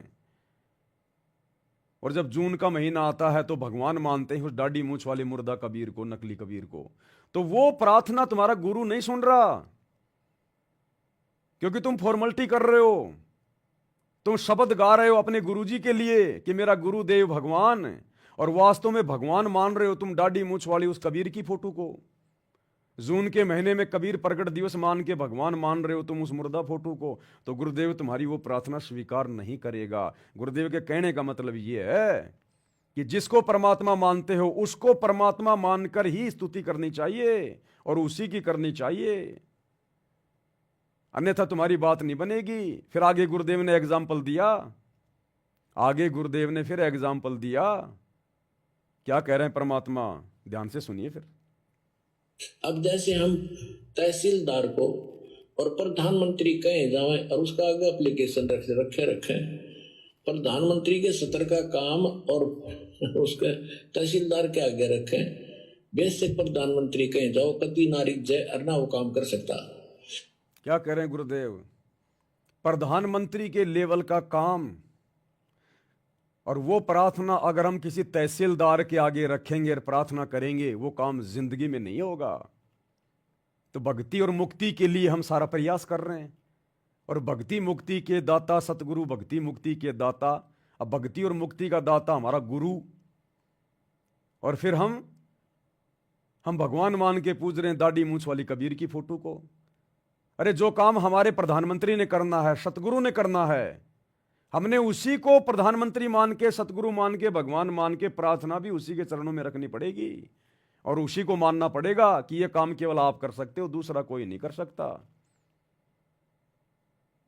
तो ज्यादातर भाई बहन क्या कर रहे हैं, उस तहसीलदार के सामने प्रार्थना लगा रहे हैं, दाढ़ी मूंछ वाले नकली उस कबीर के सामने, कागज के टुकड़े के सामने। तो बताओ कैसे हमारा रोग कटेगा जन्म मरण का, कैसे हमारा गुरु हमसे प्रसन्न होगा? तो भाई और बहनों, दास का कहने का मतलब है, हम जब ये सतगुरु महिमा में उनको दंडवत करते समय जो 9 वाणियां बोलते हैं, सतगुरु साहेब रतन उजागर, ये वाली वाणियां,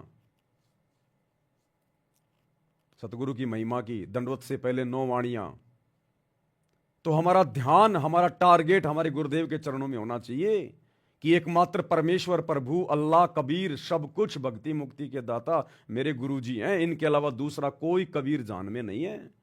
तब गुरुजी उन वाणियों को स्वीकार करेगा, भगत के उन शब्दों को स्वीकार करेगा, तब गुरु प्रसन्न होगा, तब वो ब्लूटूथ से वो ब्लूटूथ मैच करेगा। तो सर्वप्रथम ये 9 वाणियां हम इस प्रकार से अपने गुरुजी में ध्यान लगा के, ना कि इधर उधर, ना किसी और देव महादेव में, उसके बाद जमीन पे घुटनों के बल बैठ जाएं, और फिर कम से कम 2 वाणियां हाथ जोड़ के आधीनी के साथ, कर जोड़ूं विनती करूं धरूं चरण पर शीस, सतगुरु रामपाल जी भगवान ने दियो नाम बख्शीश, कोटि कोटि सिजदा करूं कोटि कोटि प्रणाम, चरण कमल में राखियो मैं बांदी जाम गुलाम। ये 2 वाणियां कम से कम हमने फिर घुटने के बल बैठ के अपने गुरुदेव के सामने उनके चरणों में ध्यान रख के, तो वो कोटि कोटि बार वो सिजदा, वो दंडवत गुरु स्वीकार कर लेगा। अरे एक दंडवत प्रणाम का कितना फल है, एक अश्वमेघ यज्ञ के समान। और यदि हम कहेंगे कोटि कोटि दंडवत कोटि कोटि प्रणाम, चरण कमल में राखियों में बांधी जाम गुलाम, परमात्मा स्वीकार करेगा उसको, क्योंकि हमारा लक्ष्य, हमारा टारगेट हमारा सतगुरु है। हमने उनको परमात्मा मान लिया, भगवान मान लिया, हमारे लिए और कोई दाढ़ी मूंछ वाला कबीर भगवान नहीं है। हमारे दरबार में हमारे गुरुजी के अलावा किसी और की फोटो नहीं होनी चाहिए, ना गरीबदास जी की, ना दादा गुरु की, ना पंडित चिदानंद जी की, ना दाढ़ी मूंछ वाले नकली कबीर की। अगर है तो चाहे आप कितने भाव से 9 वाणियां बोल लो, कितना कोटि कोटि दंडवत कर लो, परमात्मा स्वीकार नहीं करेगा। अगर किसी औरत के बटवे में, उसके पर्स में, अगर उसके पति के अलावा किसी गैर पुरुष की फोटो अगर उसके पति ने देख ली, वो पति उस औरत से प्रेम नहीं करेगा। तो हमारा दरबार साहिब हमारा पर्स है, हमारा बटुआ है, और हमारे बटुए में अगर हमारे गुरुजी के अलावा किसी और की फोटो दिखाई दे गई, ये अंतर्यामी परमात्मा, इसको देखने की जरूरत नहीं है। चीटी पायल बाजे पैर साहिब सुनता है सब लहर, कितना दंडवत करते रहना, कितना इसके गुणगान करते रहना, ये ध्यान नहीं देगा फिर।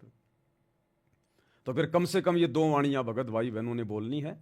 और उसके बाद जिसको जैसा भी जो मंत्र मिला हुआ है, प्रथम नाम सतनाम सारनाम, उसके बाद 1 या 2 बार उन मंत्रों का हम जाप करें, और अपने गुरुदेव के खुली आंखों से हम फिर दर्शन करें, और फिर उनको दंडवत प्रणाम करें। तो ये दंडवत प्रणाम की जो विधि है, जिसके बाद में आत्मा बिल्कुल आत्म विभोर हो जाती है, वास्तव में हमें वो दंडवत का, वो यज्ञ का वो परिणाम मिलेगा, हमें वो फल मिलेगा। और आधीनी के साथ करना, हमने प्रणाम करना है, व्यायाम नहीं करना। अगर हम भाई बहन इस प्रकार से इन तमाम मर्यादाओं में रहकर गुरु को परमात्मा मानकर इस प्रकार से ध्यान से यदि हम ये दंडवत नहीं करते हैं, तो हम प्रणाम नहीं कर रहे, हम तो व्यायाम कर रहे हैं, व्यायाम कर रहे हैं हम तो, जमीन पे लेटना उठना। तो हमने प्रणाम करना है, व्यायाम नहीं करना हमने। परमात्मा कह रहे हैं जय गोपाल दंडवत करो पैरो पड़ प्रणाम। तो इस प्रकार से करना मैंने। अब उसके बाद भाई और बहनों, दास को परमात्मा ने छोटी सी प्रेरणा की जो आपके साथ में शेयर करना चाहता हूं, साझा करना चाहता हूं। जिस प्रकार हम सभी भाई बहन सुबह उठते ही परमात्मा का चरणामृत ग्रहण करते हैं या फिर नित्य नियम के बाद में लेते हैं चरणामृत, जैसा भी जिसकी व्यवस्था है। तो दंडवत की तो सारी विधि यही है, हम सबको पता है। चरणामृत करने से पहले दंडवत करेंगे या चरणामृत लेने के बाद दंडवत करेंगे, तो विधि तो यही है जो अभी आप सभी के सामने रखी गई है। 9 वाणियां बोलनी है, फिर जमीन पे घुटने टेक के 2 परमात्मा की वाणियां बोलनी है, और जिसको जो मंत्र मिला हुआ अपना मंत्र बोल के या जो संकल्प में है वैसे अपने गुरुदेव का जयकारा लगा के दंडवत कर लेगा। लेकिन जब हम चरणामृत लेते हैं परमात्मा का, अब चरणामृत कोई सामान्य चीज तो है नहीं। चरणा अमृत कदाचित पावे 84 कटे लोक सिंधावे। नित्य नियम में पेज नंबर 23 पर चरणामृत के मातम्य में परमात्मा की वाणियां है ना, कोटिक तीर्थ सब कर आवे चरणा अमृत तुरंत पावे, और चरणा अमृत कदाचित पावे 84 कटे लोक सिंधावे। ये पूर्ण संत का चरणामृत है, पूर्ण संत का, पूर्ण परमात्मा का, सामान्य चीज नहीं है ये।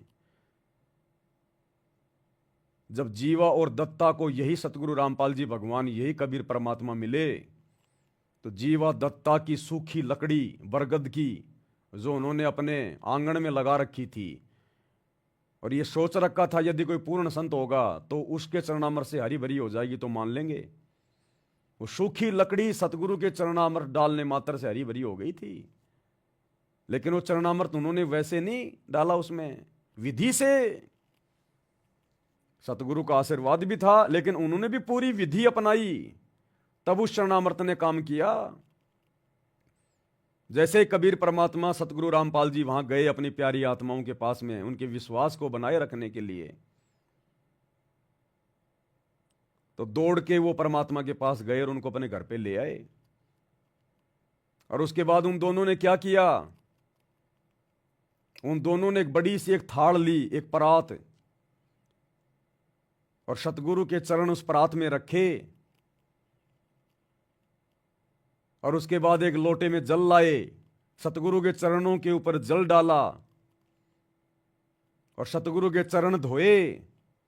और उसके बाद जो परात में जो जल था, जो चरणा अमृत बन गया, उस चरणामृत को उन्होंने पिया, और उसमें जो सूखी जो टहनी लकड़ी बरगद की जो अपने आंगन में डाल रखी थी उसमें डाला वो चरणामृत है। तब वो तुरंत पौधा बन गई, तुरंत आंखों के सामने देखते देखते। जैसे हम लोग यूट्यूब पे देखते हैं एनिमेशन वीडियो में, जमीन से पौधा निकल रहा है, बड़ा हो रहा है, फूल निकल रहे हैं आंखों के सामने। ये विज्ञान उसी परमात्मा की तो दी हुई है, जो कंप्यूटर से हम लोग इस प्रकार की वीडियो बना लेते हैं। उसको कंप्यूटर की जरूरत नहीं है, उसको लैपटॉप की जरूरत नहीं है, वो तो अपने वचन से सब कुछ कर सकता है, ऐसा का ऐसा। लेकिन उन्होंने विधि से किया, तो वही विधि भाई और बहनों अब हमने अपनानी है। इससे सतगुरु और प्रसन्न होगा, हमारे और निकट आएगा, हमारे भाव बनेंगे। तो अब हमने क्या करना है, सतगुरु का चरणामृत लेने से पहले हमने दंडवत तो करना ही करना है, और दंडवत की विधि वही है। तो अपने हाथ में सतगुरु का चरणामृत लेके एक कप में, एक गिलास में, और उसी प्रकार से हम सतगुरु के दरबार के सामने खड़े हो जाएंगे। यूं अपने हाथों में वो गिलास भी रखेंगे हम ऐसे चरणामृत का, यूं हाथ जोड़ के यूं, और वही 9 वाणियां हमने बोलनी है। समृत साहिब रत्न उजागर सत्य पुरुष मेरे सुख के सागर।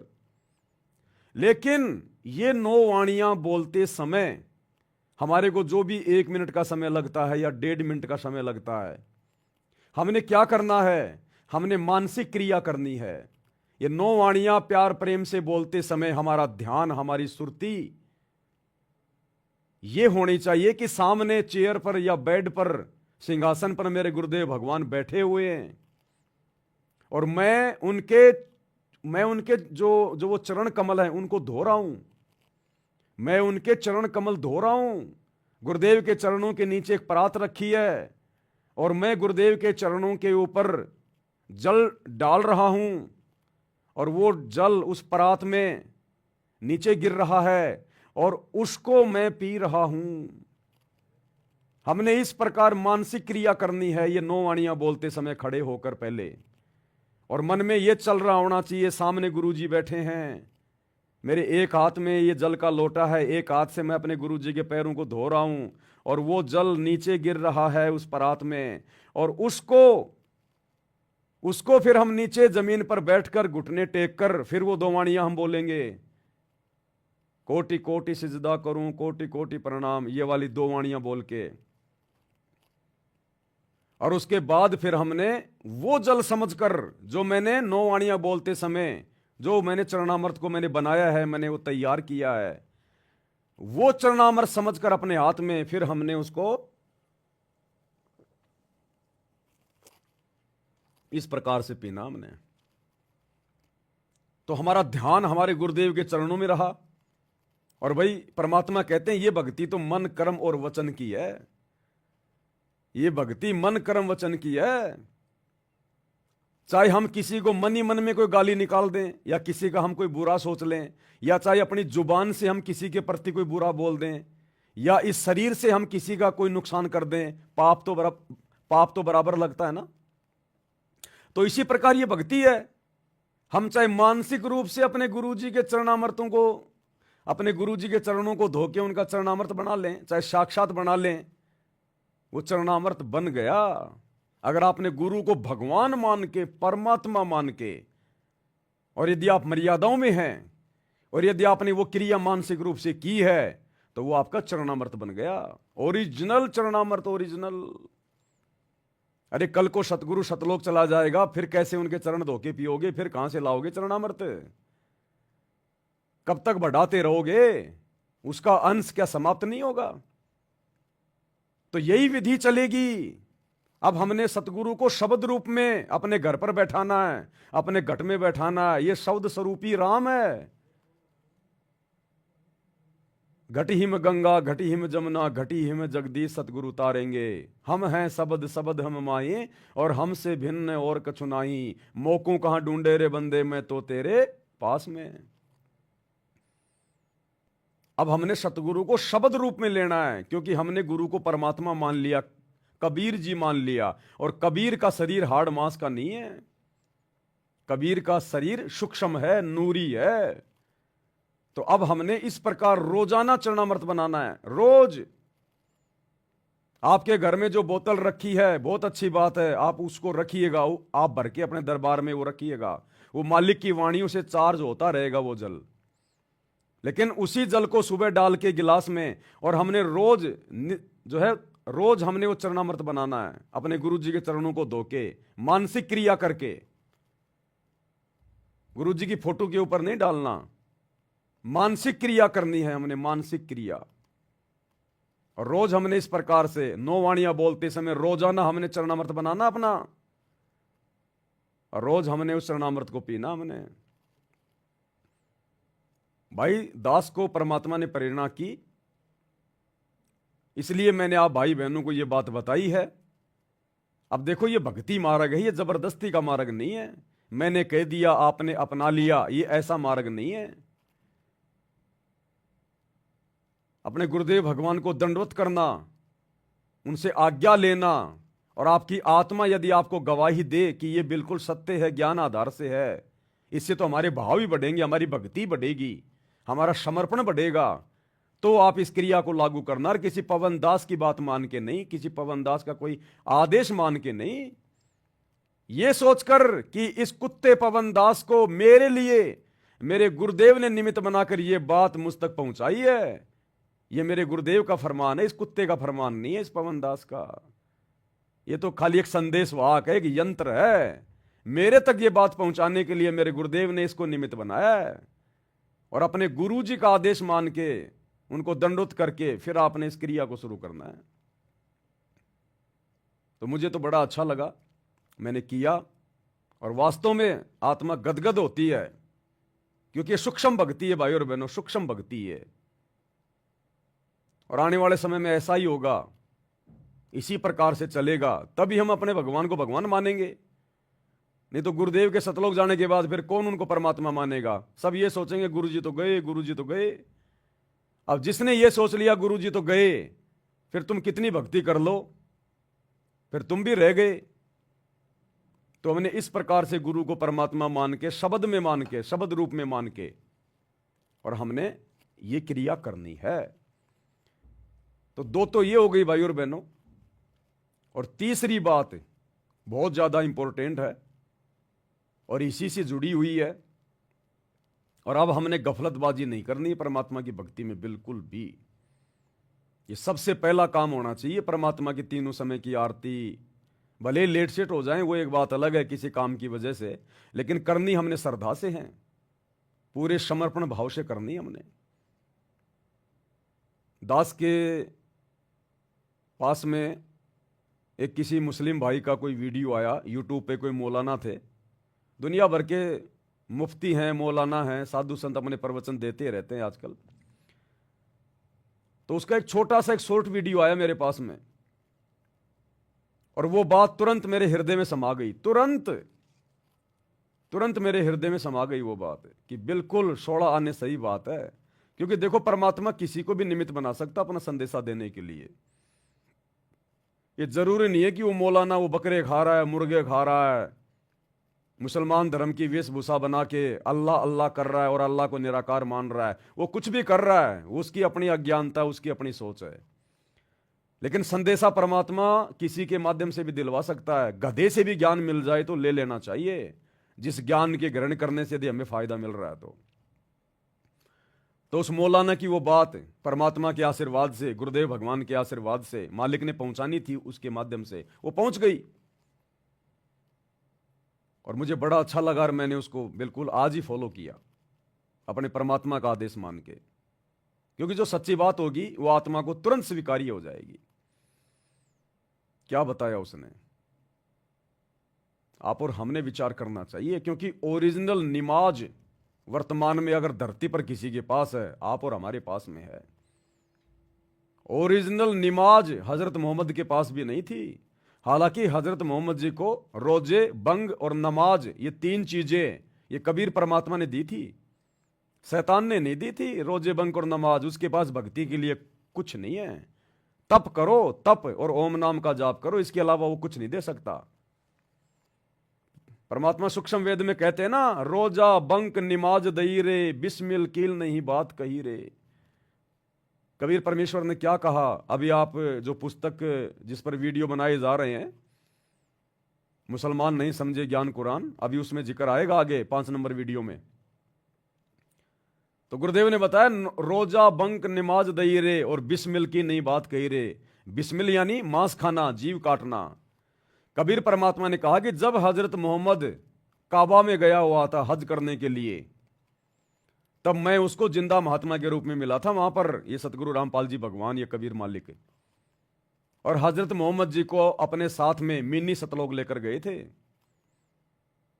और वहां उसको सब कुछ बताया, सब कुछ दिखाया कि देख तू शैतान की तू इबादत कर रहा है, तू ये भक्ति कर जो मैं तुझे दे रहा हूं। और उसको नाम दिया, उसको मंत्र दिया, अल्लाहु कबीर, अल्लाहु कबीर। क्योंकि ओरिजिनल तो आज देने थे मालिक ने। आज से पहले तो आत्माओं को बस ऐसे ही दे दा के, और उनको थोड़ी बहुत धार्मिकता उनके अंदर मालिक ने बना के रखनी थी। जैसे मंसूर को परमात्मा ने अनल हक दे दिया कि बेटा तू ये मंत्र जाप कर। हजरत मोहम्मद को इसी कबीर भगवान ने अल्लाहु कबीर दे दिया। तो मिनी सतलोक ले गए हजरत मोहम्मद जी को, और परमात्मा ने कहा कि देख तेरे को ऐसे रोजे करने हैं और सभी को बता देना, रोजा बंक नमाज दई रे। ये 5 टाइम की नमाज ये शैतान ने नहीं दी, ये कबीर परमात्मा सतगुरु रामपाल जी भगवान ने दी थी, धार्मिकता बनाए रखने के लिए। क्योंकि उस समय मोक्ष का समय नहीं था। अगर ये परमात्मा थोड़ी बहुत भक्ति अगर किसी को ना दे तो सब के सब नास्तिक हो जाते, वर्तमान तक आत्माएं सब नास्तिक हो जाती। तो परमात्मा ने किसी न किसी के माध्यम से, किसी न किसी तरीके से आत्माओं को किसी न किसी धर्म से जोड़ के रखना था। तो कहते हैं रोजा बंक नमाज दई रे, बिस्मिल की नई बात कही रे। तो ओरिजिनल जो नमाज है, हजरत मोहम्मद को तो परमात्मा ने नकली नमाज दी थी। हालांकि सतगुरु अपने मुख से जो मंत्र दे दे, जो आरती नमाज दे दे, वो सही होती है, लेकिन वो मोक्ष वाली नहीं होती, ओरिजिनल नहीं होती। वो ओरिजिनल आरती आज मिली हमें। आज ओरिजिनल आरती यानी निमाज, निमाज कहो चाहे आरती कहो, मुसलमान धर्म में उसको निमाज कह देते हैं। निमाज का मतलब होता है प्रार्थना करना, स्तुति करना, महिमा करना। हम उसको नित्य नियम कह देते हैं, हिंदू उसको आरती कह देते हैं। तो ये ओरिजिनल निमाज आप और हम भगत भाई बहनों को प्राप्त है। वो मौलाना क्या बोला, वो बात मेरे दिल में खटक गई, दिल में। देखो कहीं ना कहीं हम गफलत कर रहे होते हैं, लेकिन परमात्मा अच्छी आत्माओं तक बीच बीच में संदेश पहुंचाता है। तो क्या उसका वीडियो आया और क्या कहा उसने, मेरे तो पहली बार में चोट लगी, पहली बार में चोट। और आज मैंने सुबह का नित्य नियम बिल्कुल उसी भाव से किया और बड़ा आनंद आया, क्योंकि ये शैतान, ये काल, ये मन रूप में हमारे से ये धीरे धीरे गलतियां करवाता है। हमारी जो स्पीड है उसको ये बढ़वा देता है कि फटाफट कर ले नित्य नियम, फटाफट कर ले। और गुरुदेव भी कहते हैं बेटा इसको रेल मत बनाओ, करना है तो हिसाब से करो, चाहे थोड़ा करो, उसका फायदा मिलेगा। रेल बनाकर करोगे, जल्दबाजी में करोगे तो नहीं फायदा मिलेगा। तो कहीं ना कहीं हल्की फुल्की सी रेल हो रही थी दास की भी, तो परमात्मा ने देखा अगर इसकी रेल बनेगी तो बाकी भक्तों की तो अपने आप बन जाएगी फिर। तो इसको थोड़ा सा रोका जाए, लाल झंडी दिखाई जाए। और मैं रेल थोड़ा इसलिए बना देता हूं भाई और बहनों, क्योंकि समय नहीं मिल पाता, वीडियो बनाने होते हैं। लेकिन फिर परमात्मा ने इस मौलाना के माध्यम से संदेशा दिलाया कि बेटा सेवा लेट हो जाएगी, कोई बड़ी बात नहीं है। सबसे बड़ी सेवा अपने आत्म कल्याण की है, सबसे बड़ी सेवा अपनी भक्ति है, तीनों समय की आरती है, अपने मंत्र हैं, ये काम सबसे पहले है। इस रेल को ज्यादा फास्ट मत भगा।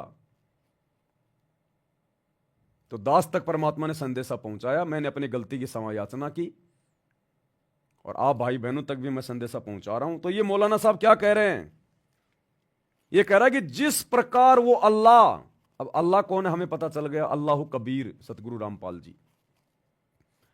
तो ये मौलाना जी कह रहे हैं कि जिस प्रकार वो अल्लाह कुरान को जितना ध्यान से कान लगा के सुनता है और किसी चीज को नहीं सुनता, कुरान कहो चाहे निमाज कहो, कि जिस प्रकार वो अल्लाह, वो परमात्मा, वो सतगुरु निमाज को यानी नित्य नियम को जितना ध्यान से कान लगा के सुनता है और किसी और चीज को नहीं सुनता।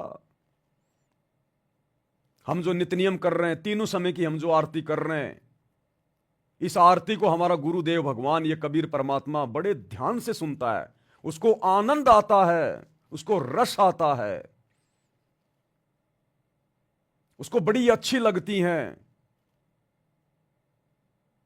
वो शब्द का भोगी है, दास गरीब शब्द रस भोगी, वो इसी का भोजन करता है, वो इसी शब्द का भोजन करता है। वो वाणी आती है ना परमात्मा के एक शब्द में, आज मोहे दर्शन दियो जी कबीर, उसमें क्या आता है, अमृत भोजन मारे सतगुरु जी। मैं यहां का भोजन नहीं खाता सतगुरु, हम जो ये हलवे का भोग लगाते हैं, खीर खांड का भोग लगाते हैं, ये नहीं खाता सतगुरु। अरे वो तो सतगुरु अपना आशीर्वाद दे के हमारे लिए उसको शुद्ध कर देता है, उसको पवित्र कर देता है। वो तो शब्द स्वरूपी है, वो ये गंदे लोग का ये गंदा खाना नहीं खाता, जिसमें गाय भैंस का गोबर डाला जाता है। इंसान जिन खेतों में लैट्रिन करते हैं, पेशाब करते हैं, वो फिर खाद बन के उस जवार में, जौ में, बाजरे में जाता है। सतगुरु नहीं खाता इसको, इस गंदे भोजन को। कहते हैं अमृत भोजन मारे सतगुरु जी मैं, और शब्द दूध की खीर, आज मोहे दर्शन दियो जी कबीर। वो तो शब्द रूपी भोजन खाता है, शब्द दूध की खीर। और वो शब्द दूध क्या है, वो खीर क्या है, वो अमृत भोजन क्या है। हम भगत जो भक्ति करते हैं, जो तीनों समय की आरती करते हैं, परमात्मा उसका रस लेता है। दास गरीब शब्द रस भोगी,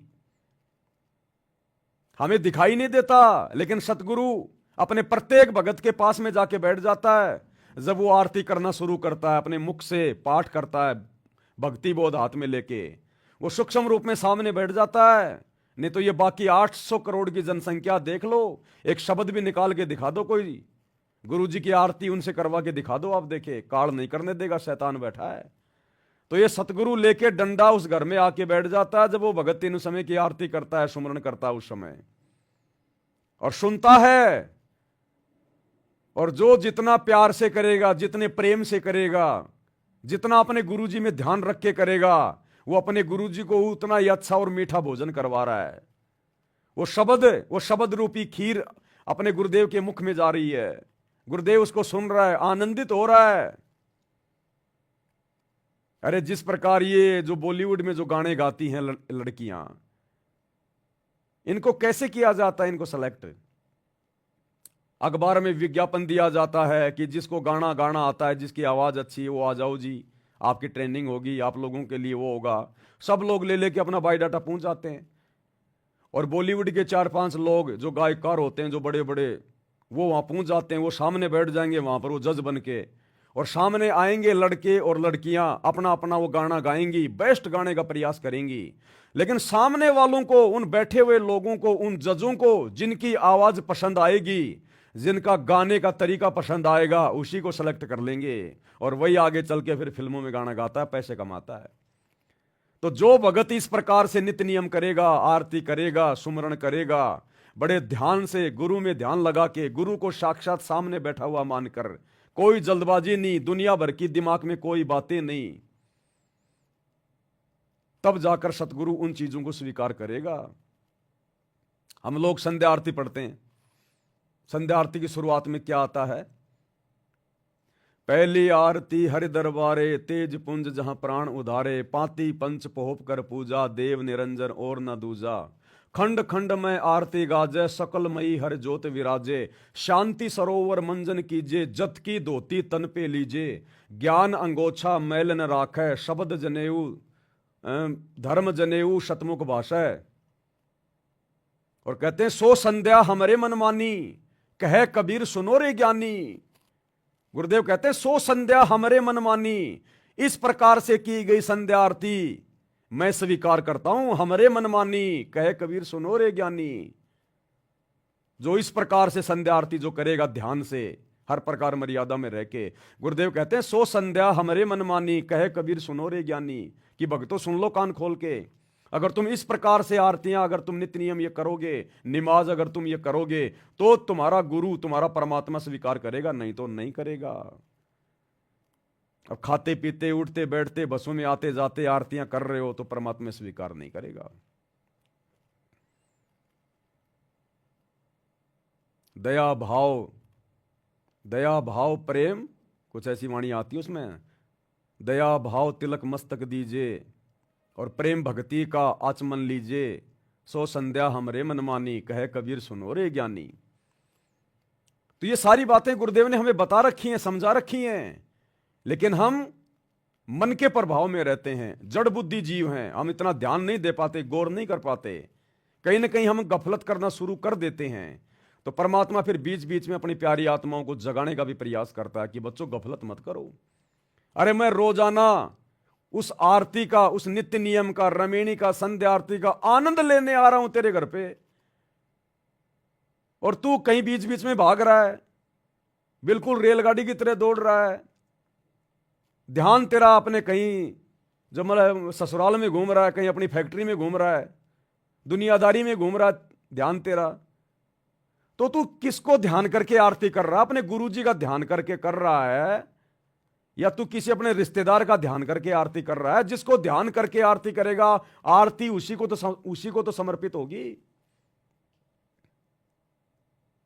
तो क्या कहा इस मौलाना ने कि अल्लाह यदि संसार में किसी चीज को ध्यान लगा के, कान लगा के सुनता है बड़े गौर से, तो वो है नमाज, कुरान। मतलब वो अपनी भाषा में कह रहा है, लेकिन आज असली कुरान तो आप और हमें मिली है, ज्ञान गंगा, गुरुजी के सत्संग, गुरुजी के द्वारा लिखी गई पुस्तकें, गुरुजी के तीनों समय की आरती, ये हैं वास्तविक वो कुरान जिनमें भक्ति का मूल पाठ है, पूरा समाधान है। तो कहते हैं अल्लाह यदि किसी चीज को विशेष तौर पर कान लगा के सुनता है तो वह है नमाज, ये तीनों समय की आरती। अन्यथा बताओ हम आरती कर रहे हैं, सुन कौन रहा भाई? विचार करो भक्तों, हम आरती कर रहे हैं खड़े होके, अकेले या जो भी हैं, सुन कौन रहा है? हम तो कर रहे हैं, हम तो मुंह से आरती कर रहे हैं, हम तो आरती को करने वाले हैं। सुनने वाला कौन है? हम दुनिया को सुनाने के लिए आरती करते हैं क्या? नहीं। खुद के सुनने के लिए आरती करते हैं क्या? नहीं। तो सुन कौन रहा है? अगर हम आरती कर रहे हैं तो कोई सुन भी तो रहा होगा। हमारा सतगुरु सामने बैठ के सुनता है, और सतगुरु को हमने किस कदर आरती सुनानी चाहिए, उसकी महिमा करनी चाहिए, यह फिर हमारे सोचने विचारने की बात है। क्या कहा इस मौलाना ने, ध्यान से सुनिए भाई और बहनों। हुजूर फरमाते हैं कि जिस तरह कान लगाकर अल्लाह कुरान को सुनता है, किसी चीज को नहीं सुनता। हमें नजर नहीं आता ना, हमें मालूम नहीं, हम कुरान पढ़ रहे हैं तो सुनने वाला कौन है? सबसे ज्यादा कान लगाकर खुद अल्लाह। हुजूर फरमाते हैं कि जिस तरह कान लगाकर अल्लाह कुरान को सुनता है, किसी चीज को नहीं सुनता। हमें नजर नहीं आता ना, हमें मालूम नहीं, हम कुरान पढ़ रहे हैं तो सुनने वाला कौन है? सबसे ज्यादा कान लगाकर खुद अल्लाह। यहां इसलिए मुझे याद आया कि अबू मूसा अशअरी को क्या पता था कि कौन सुन रहा है। वो अपनी कैफियत में नमाज में तहज्जुद में कुरान की तिलावत कर रहे थे, और जाहिर बात है उनके घर एकड़ों में बने हुए नहीं थे, एक एक कमरा, एक एक कोई हुजरा, ऐसे तो घर थे ना साहबा के। लिहाजा हुजूर पास से गुजरे, आवाज आई, काफी देर सुनते रहे। उसके बाद आप तशरीफ ले गए, सुबह फजर में मुलाकात हुई। वो शुरू की 2 लाइनें बस हमारे लिए वही महत्वपूर्ण है, वही इंपॉर्टेंट है कि अगर नमाज को, अगर नित्य नियम को अगर कोई सबसे ज्यादा कान लगा के ध्यान से सुनता है तो केवल अल्लाह सुनता है, अल्लाह कबीर सतगुरु रामपाल जी। अन्यथा फिर सुन कौन रहा है? हम तो करने वाले हैं। भगत तो आरती करता है। क्या कोई भगत किसी को ये बोलता है चलो भगत जी आरती सुनते हैं? बोलता है कोई? अगर बोलता है तो सबसे बड़ा मूर्ख है। हर भगत ये कहेगा चलो भगत जी आरती का समय हो गया। आरती करते हैं, ना कि आरती सुनते हैं। जब भगत आरती कर रहा है तो फिर कोई सुन भी तो रहा होगा। हम दुनिया को सुनाने के लिए नहीं कर रहे। तो सुनने वाला कौन? हमारा सतगुरु। तो सतगुरु यदि सामने बैठ के आरती सुन रहा है और वो समर्थ है, अनंत कोटि कलाओं का स्वामी है, हर भगत के पास हर एक रूप बना के पहुंच जाता है, और सतसेवकों के तो घरों में बैठा रहता है 24 घंटे अपने परमानेंट एक रूप में। तो आरती हमने फिर कितने भाव से करनी चाहिए, कितनी श्रद्धा से करनी चाहिए। बिल्कुल मीठा बोल बोल के कोयल की तरह, जल्दबाजी नहीं। पहले वो काम कर लो जो जल्दबाजी का है, उस काम को निपटा के फिर करो ना आरती आराम से। तो कहते हैं अगर अल्लाह अगर किसी चीज को सबसे ज्यादा कान लगा के सुनता है तो केवल ये नमाज, ये आरती। अन्यथा बता दो हम आरती कर रहे हैं, फिर सुन कौन रहा है? इसलिए तो परमात्मा कहते हैं अमृत भोजन मारे सतगुरु जी में, और शब्द दूध की खीर। ये भेड़ बकरी गाय भैंस इनके दूध की खीर नहीं खाता वो अल्लाह। कबीर भगवान सतगुरु रामपाल जी अपने भक्तों की शब्द रूपी खीर खाता है। जब हम भगत भाई बहन अपने गुरु जी को भोग लगाते हैं तो परमात्मा उस भोजन पे तो खाली आशीर्वाद देता है कि ये शुद्ध हो गया बेटा, प्रसाद बन गया, खा, तेरे अच्छे कर्म बनेंगे। परमात्मा तो वो शब्द रूपी खीर खा रहा है जो हम गुरु जी को भोग लगाते समय उनकी महिमा कर रहे हैं। आज लग गया साहिब को भोग दीन के टुकड़े पानी का, वो शब्द खा रहा है गुरु जी। तुमने कितना अच्छा भोजन बनाया, कितनी बढ़िया सब्जी बनाई, गुरु उसको नहीं देखता। गुरु ये देखेगा तू कितनी सच्ची श्रद्धा से, तू कितने सच्चे भाव से ये भोग की आरती कर रहा है। गुरु तो अपने भक्तों के शब्दों को ग्रहण करता है। वो शब्द रूपी खीर खा रहा है गुरु जी। हम विनती करते जी गुरु जी थारे आगे, साहिब थारे आगे। वो खीर खाना चाहता है गुरु। साधु भूखा भाव का, धन का भूखा नहीं। साधु खीर का भूखा नहीं है, भंडारे का भूखा नहीं है। अरे जो तीनों लोकों में सबको खिला रहा है उसको हम क्या खिला सकते हैं? वो हमारे भाव खाएगा। साधु भूखा भाव का। तो हमारा एकमात्र टारगेट अब केवल यही हो जाना चाहिए भाई और बहनों, तन मन धन से। और उसके बाद फिर परमात्मा कमी किस चीज की छोड़ेगा, हमें भरोसे किस चीज के रहने देगा। आज जो काम हम 12 घंटे करके परिवार का पेट पाल रहे हैं, परमात्मा 6 घंटे में करवा देगा। 6 घंटे में अगर हमने भक्ति को ज्यादा समय दिया तो, भक्ति को ज्यादा महत्व दिया तो, ये वो समर्थ अल्लाह धरती पे प्रकट है।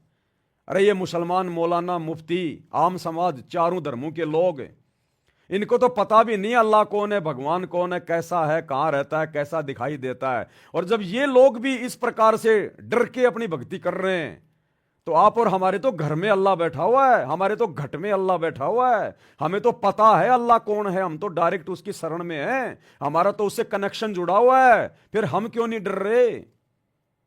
हम उस भाव से उसको प्रसन्न क्यों नहीं करना चाहते?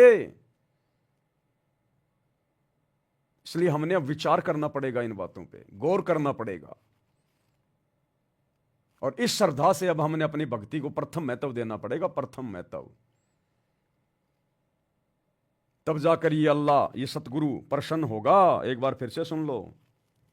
हुजूर फरमाते हैं कि जिस तरह कान लगाकर अल्लाह कुरान को सुनता है, किसी चीज को नहीं सुनता।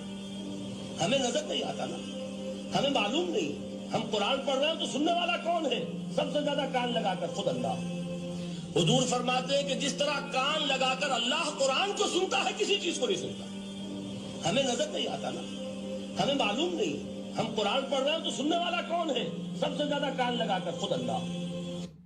तो भाई और बहनों, हमने शिक्षा लेनी है, चाहे वो कहीं से भी मिल जाए, किसी से भी मिल जाए, क्योंकि आज हमें पता कि अल्लाह कौन है और असली कुरान क्या है, असली बंदगी क्या है, असली भक्ति क्या है। तब जाकर हमारी बात बनेगी भाई और बहनों। क्योंकि हम बिल्कुल उस मोड़ पे खड़े हैं, इस मोड़ पे यदि जरा सी भी गलती आप और हमारे से अगर बन गई, किसी भी प्रकार की बात नहीं बन पाएगी। और अब हमने किसी के भी आगे हाथ फैलाना बिल्कुल छोड़ देना चाहिए। वैसे तो सभी सत्सेवक भाई बहन आज से लगभग 7-8 महीने पहले ही संकल्प ले चुके हैं। परमात्मा ने प्रेरणा करके दास से एक वीडियो बनवाया था कि हम सत्सेवक भाई बहन जो अपने अल्लाह को पहचान चुके हैं, अपने गुरु को पहचान चुके हैं, हम एकेश्वरवाद पे हैं, एक ईश्वर की भक्ति करते हैं, सतगुरु की, इस कबीर की।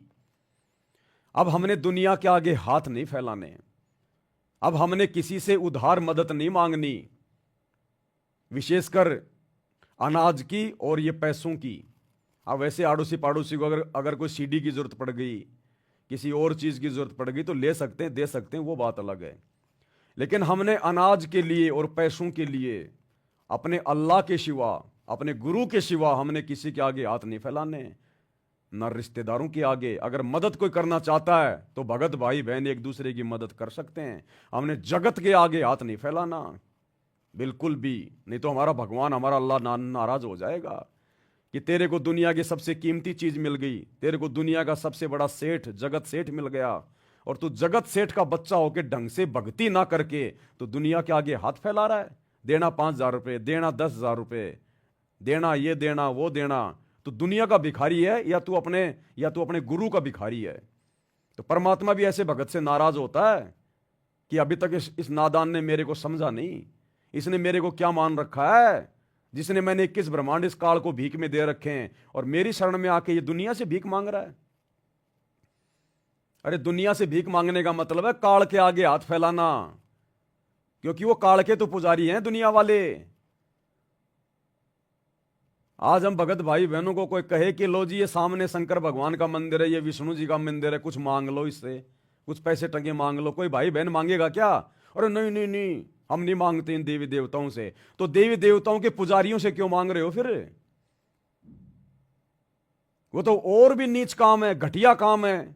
इससे अच्छा तो फिर देवी देवताओं से मांग लो। तो देवी देवताओं से मांग लो, चाहे देवी देवताओं की पूजा करने वाले उनके पुजारियों से मांग लो, जगत वालों से मांग लो, रिश्तेदारों से मांग लो, बात एक ही है। तुमने उन्हीं के आगे हाथ फैला दिए, ब्रह्मा विष्णु महेश के आगे, देवी देवताओं के आगे। तो सतगुरु इससे नाराज होता है। भिखारी बनो तो अपने गुरु जी के। अरे अगर तू भक्ति कर रहा है, मर्यादा में है, तेरा गुरु तेरे को भूखा मरना देगा?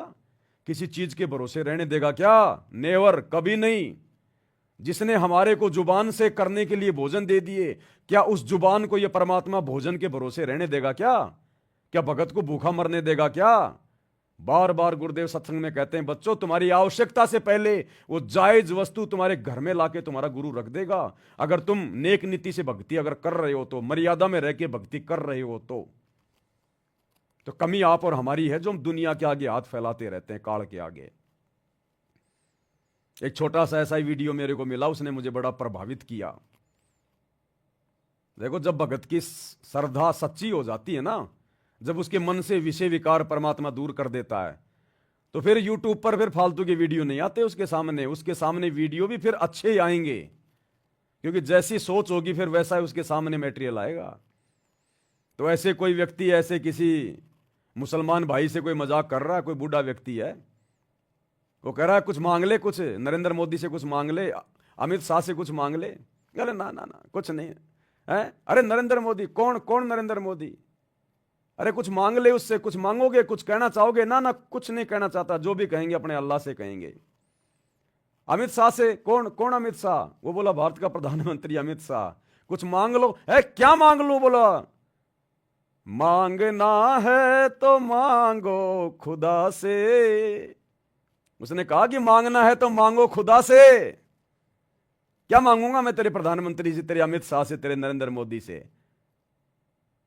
वो 70 साल का बूढ़ा मुसलमान है। भाई और बहनों, इन मुसलमानों के पास में केवल भक्ति सही नहीं है, इनको बेचारों को शैतान ने भ्रमित कर रखा है। इनको भक्ति सही नहीं है, बाकी ये एक नंबर के इंसान है, एक नंबर के। ये मांस खाना, ये करना, ये तो चलो इनको शैतान ने इनको भ्रमित किया हुआ है। अगर कोई मुसलमान अगर सतगुरु रामपाल जी की शरण में आ जाता है, उसके बाद वो जो भक्ति करेगा ना, आप और हमारे जैसे टटपुंजी नहीं कर सकते, क्योंकि वो तो पहले से ही एक अल्लाह को मानता है। अल्लाह के आगे मुसलमान किसी के और के आगे हाथ नहीं फैलाता। हालांकि वर्तमान में बेचारों को सच्ची इबादत का ज्ञान नहीं है, अल्लाह का ज्ञान नहीं है, लेकिन जिस पंथ से वो जुड़े हुए हैं और हजरत मोहम्मद ने उनको जो शिक्षा दी है, उस आधार से वो केवल ये सोचते हैं कि हम एक अल्लाह की भक्ति करेंगे और किसी की नहीं करेंगे। भले वो शैतान की कर रहे हैं वर्तमान में अल्लाह मान के, लेकिन हमने तो शिक्षा लेनी है, चाहे कोई जी भी हो। जब ये जगत का आदमी, शैतान की पूजा करने वाला आदमी, जिसको अल्लाह का कोई अता पता भी नहीं पता, और इसको जब ऑफर दिया जा रहा है, ये दुनिया तो 5-5 किलो आटा मांगती फिरती है, राशन का आटा खा रही है, गेहूं खा रही है। हम सत्सेवक भाई बहन तो नहीं खाते, परमात्मा ने संदेशा भिजवा दिया था, फिर भी कोई खा रहा था, भाई उसके कर्म। बाकी हम सरकारी कोई भी आटा, दाल, चीनी वगैरह कुछ भी नहीं लेते हम, ये राशन का बिल्कुल नहीं लेंगे। हम अपने सतगुरु का दिया हुआ खाएंगे, सरकार का दिया हुआ आराम का नहीं खाएंगे हम, ये फ्री का नहीं खाएंगे हम ये। तो ये मुसलमान भाई 70 साल का, जिसको भक्ति का ना पता ना भगवान का, फिर भी देखो कितना भक्ति पर दृढ़ है। इसको बार बार कहा जा रहा है कुछ मांग ले मोदी से, कुछ मांग ले। यहां लोग सरपंच के पैर पड़ जाते हैं। और क्या कह रहा है? शिक्षा लेनी चाहिए कि मांगना है तो मांगो खुदा से। क्या दे देगा तेरा नरेंद्र, क्या दे देगा तेरा अमित शाह? क्या कह रहा है? मोदी जी साहब क्या कहना चाहते हैं? मोदी साहब कुछ नहीं कहा, जब कहते तो अपने अल्लाह से कहा। मोदी मैं कुछ कहना चाहता हूं। कुछ नहीं, एक बात नहीं कहा। अमित शाह जी से? हम किसे? अमित शाह जी से? अमित शाह क्या है? अमित शाह मतलब प्रधानमंत्री। प्रधानमंत्री हो अमित शाह, प्रधानमंत्री के यूपी अखबार अल्लाह को पता साकेदारी है। क्या करिए हम? क्या कहना चाहते हैं? हमारा बनाए बिगाड़। फिर मोदी जी से क्या कहना चाहते हम हैं? मोदी से कुछ नहीं कहा चाहिए। हम कहा तो अल्लाह के नबी से कब मानिएगा? तो योगी जी से, प्रधानमंत्री जी से? कोई से नहीं, ना भी ना मोदी साल नहीं सकता। योगी जी से कुछ कह सकते? कुछ नहीं कहा। अपने बारे में कुछ मांग सकते हो? कहा मांगी? अरे कुछ भी मांग सकते हैं। मांगना है तो मांगो खुदा से, देने वाला वो सच्चा नबी। अब देखो, खुदा पर हमारे सामने बैठा, हमारे घर में बैठा, हमारा गुरु खुदा है। चिल्ला चिल्ला के कह रहे हैं अपन। प्रमाणित कर दिया दुनिया के सभी धर्म ग्रंथों ने। और जो सुख इन्होंने दे दिए, जो ठाट बाट इन्होंने कर दिए भक्तों के, मौत के मुंह से निकाल दिया, डॉक्टर ने जवाब दे रखा था। और जो आत्मिक खुशी, आनंद इस अल्लाह की भक्ति में, दुनिया के किसी अल्लाह की भक्ति में नहीं। आज आप और हमारे घर में अल्लाह बैठा, हम अल्लाह की शरण में, और फिर भी हम 2 कोड़ी के दुनिया के इंसानों के आगे हाथ फैलाते फिर रहे हैं, उधार मांगते फिर रहे हैं। आज भी जगत सेठ के बच्चे होकर तो डूब के मरने की बात है भगत के लिए। शिक्षा लेनी चाहिए इस मुसलमान भाई से। कह रहा मांगूंगा तो अपने अल्लाह से, अपने नबी से, जो अल्लाह के द्वारा भेजा गया होता है, और किसी के से नहीं मांगूंगा। भाई और बहनों, ये विचार करने की। हालांकि ये बेचारा रोड पे सारा दिन ये भीख मांगता है, वो बात अलग है, क्योंकि ज्ञान नहीं है ना। ये भिखारी आदमी है, रोड पे खड़ा होके सारा दिन भीख मांगता है, लेकिन जब बात आई मांगने की प्रधानमंत्री से, ऋण से, तो वहां पर इसने कह दिया कि अपने अल्लाह से मांगूंगा, अपने नबी से मांगूंगा। क्या दे देगा तेरा ये नरेंद्र फरेंद्र वगैरह। तो शिक्षा हम भक्तों ने लेनी चाहिए। हम भक्तों ने कुछ वीडियो परमात्मा बनवाता है अपने भक्तों को दृढ़ता देने के लिए। एक बार फिर से सुन लो। मोदी जी से आप क्या कहना चाहते हैं? मोदी से हम कुछ नहीं कहा जी, जब कहते तो अपने अल्लाह के कहा। मोदी नया कुछ कहना चाहते हो? कुछ नहीं, एक बात नहीं कहा। अमित शाह जी से? हम किसे? अमित शाह जी से? अमित शाह क्या है? अमित शाह मतलब प्रधानमंत्री। प्रधानमंत्री हुए अमित शाह, प्रधानमंत्री के अल्लाह को पता साकेदारी है। क्या करिए हम? क्या कहना चाहते हैं? हमारे पास बनाए बिगाड़ फिर मोदी जी से क्या कहना हम चाहते हैं? मोदी से कुछ नहीं कहा चाहिए। कहा तो अल्लाह के नबी से कब मानिएगा? तो योगी जी से, प्रधानमंत्री जी से? कोई से नहीं, ना भी ना मोदी साल नहीं करता। योगी जी से कुछ कह सकते कुछ नहीं कहा। अपने बारे में कुछ मांग सकते हो? कहा मांगी? अरे कुछ भी मांग सकते हैं। मांगे मांगे ना है तो मांगो खुदा से, देने वाला वो सच्चा नबी। तो डूब के मर जाना चाहिए उन भक्तों को जो सच्चे अल्लाह सतगुरु रामपाल जी की शरण में आकर भी और अपने रिश्तेदारों से, आड़ोसियों पाड़ोसियों से जो मांगते रहते हैं। क्या जरूरत है तुम्हें मांगने की? क्या करना है? फालतू की नोटंकी करनी है क्या? तुम्हारे खर्चे क्या हैं? कुछ खर्चा नहीं है भगत का, और फालतू के खर्चों में पड़ा हुआ है तो फिर दुनिया का भिखारी बना रहे। वरना जो भक्ति तुझे दे दी, जो तेरे खर्चे परमात्मा ने समाप्त करवा दिए, तेरा तो बिल्कुल 5 घंटे के काम में तेरा परिवार चले, बहुत अच्छा। 5 घंटे के काम में, और फिर भी दुनिया का आगे हाथ फैलाएंगे तो फिर हम भगत नहीं है। फिर ये हमारी भिखारी वाली आदत फिर अंत तक यूं ही बनी रहेगी, और भिखारी के लोक में रहना पड़ेगा फिर हमें, इस काल भिखारी के लोक में। ये भिखारियों का सरदार है, इसने भीख मांगी है तप करके 21 ब्रह्मांड। तो अब हम सच्चे सतगुरु की शरण में आ गए, जगत सेठ की शरण में आ गए हैं। तो भाई और बहनों, अब हमने ये गलतियां नहीं करनी है बिल्कुल भी। तो कुछ एक ये बातें थी जो आप भाई बहनों तक परमात्मा ने संदेशा भिजवाना था, दास को प्रेरणा की। तो दास मालिक की सेवा बजाने के लिए आ गया। उनका नौकर हूं, उनका कुत्ता हूं, गुलाम हूं, पाजी हूं। जैसी वो प्रेरणा करते रहेंगे आप लोगों को बताता रहूंगा। मैं अपनी सेवा में गफलत करूंगा नहीं। कोई स्वीकार करे ना करे, कल को हिसाब परमात्मा को देना है। मालिक कह देगा बेटा मैंने तो देख सूचना दे दी थी, मैंने तो सूचना पहुंचा दी थी, अब ये तेरे ऊपर बेटा, तूने माना कि नहीं माना, ये तेरे ऊपर। गुरुदेव ने बताया एक समय एक व्यक्ति था, भगवान पे बहुत विश्वास करता था, और उसका मानना था कि कण कण में भगवान है, कण कण में भगवान है, सब में भगवान है। एक समय बाजार में जा रहा था, सामने से एक हाथी आ रहा था, हाथी पे महावत बैठा था। हाथी जो है वो डगमग हो गया, गुस्से में हो गया, लोगों को सूंड मारता हुआ आ रहा है। सामने से वो पंडित जी आ रहे थे, और महावत कह रहा भाई हट जा पंडित जी, हट जा, हाथी आ रहा है, सूंड से मार देगा, हट जा हट जा। पंडित जी बोला नहीं नहीं, कण कण में भगवान है, कण कण में भगवान है, हाथी में भी तो भगवान है, मुझे कैसे मारेगा? अरे बोले हट जा हट जा। बोला नहीं, कण कण में भगवान है, हाथी में भी भगवान है। नहीं हटा, हाथी ने मारा सूंड तो साइड में जा गिरा, मर गया। अब मरने के बाद में ऊपर जानी थी आत्मा, परमात्मा के दरबार में गया, तो उसके मन में तो वही सवाल वहां जाकर कहा कि भगवान हिसाब किताब बाद में करना, पहले ये बताओ आपने मुझे मारा क्यों? आप तो कण कण में थे ना, आप तो हाथी में भी थे ना, फिर मुझे मारा क्यों? मैं तो आपको कण कण में मांग रहा हूं, मान जो अमल की मान के भक्ति कर रहा था, तो फिर मुझे हाथी ने मारा क्यों? उस भगवान ने कहा रे नालायक, तू कण कण में भगवान मान रहा है, तो तूने महावत की बात क्यों नहीं मानी? वो महावत भी तो चिल्ला रहा था, उसमें भी तो भगवान था, उस महावत के अंदर से भी तो भगवान ही बोल रहा था कि हट जा हट जा। तो तूने ये क्यों नहीं सोचा कि जब हाथी में भगवान है तो महावत में भी तो भगवान होगा? तो तू तो केवल अपनी सुविधा के अनुसार मानता है जो तुझे माननी है। तो इस प्रकार से भाई और बहनों, परमात्मा ने देखो जो संदेशा पहुंचाना था, दास को निमित्त बना के पहुंचा दिया। मेरी भी इसमें सेवा लग रही है। अब जो बातें ज्ञान आधार से हैं, आपकी आत्मा स्वीकार करे, वो बातें आप लोग स्वीकार कर लीजिएगा।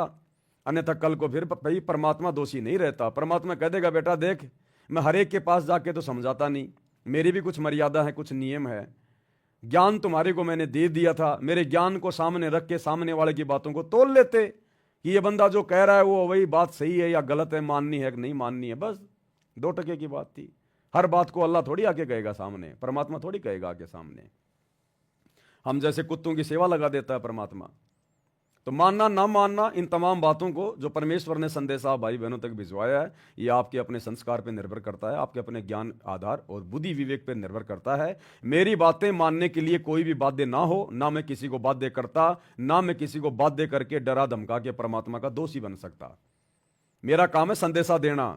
मेरा संदेशा ज्ञान के विरुद्ध भी हो सकता है, क्योंकि मैं एक जीव हूं 2 कोटि का, और मेरा संदेशा सतगुरु के ज्ञान के अनुसार भी हो सकता है। लेकिन आप भगत भाई बहनों की जिम्मेदारी बनती है कि आप सबसे पहले उस बात को, उस ज्ञान को, चाहे कोई भी भाई बहन सुनाए, अपने गुरुदेव के तत्व ज्ञान को बीच में रख के, उस तत्व ज्ञान की रोशनी में चेक करके कि ये सही है या गलत है, क्या मानना है क्या नहीं मानना है, उसके बाद ही अपना निर्णय लें। मुझदास की प्रत्येक बात को आंख बंद करके फॉलो ना करें, अन्यथा परमात्मा के दोषी बनोगे।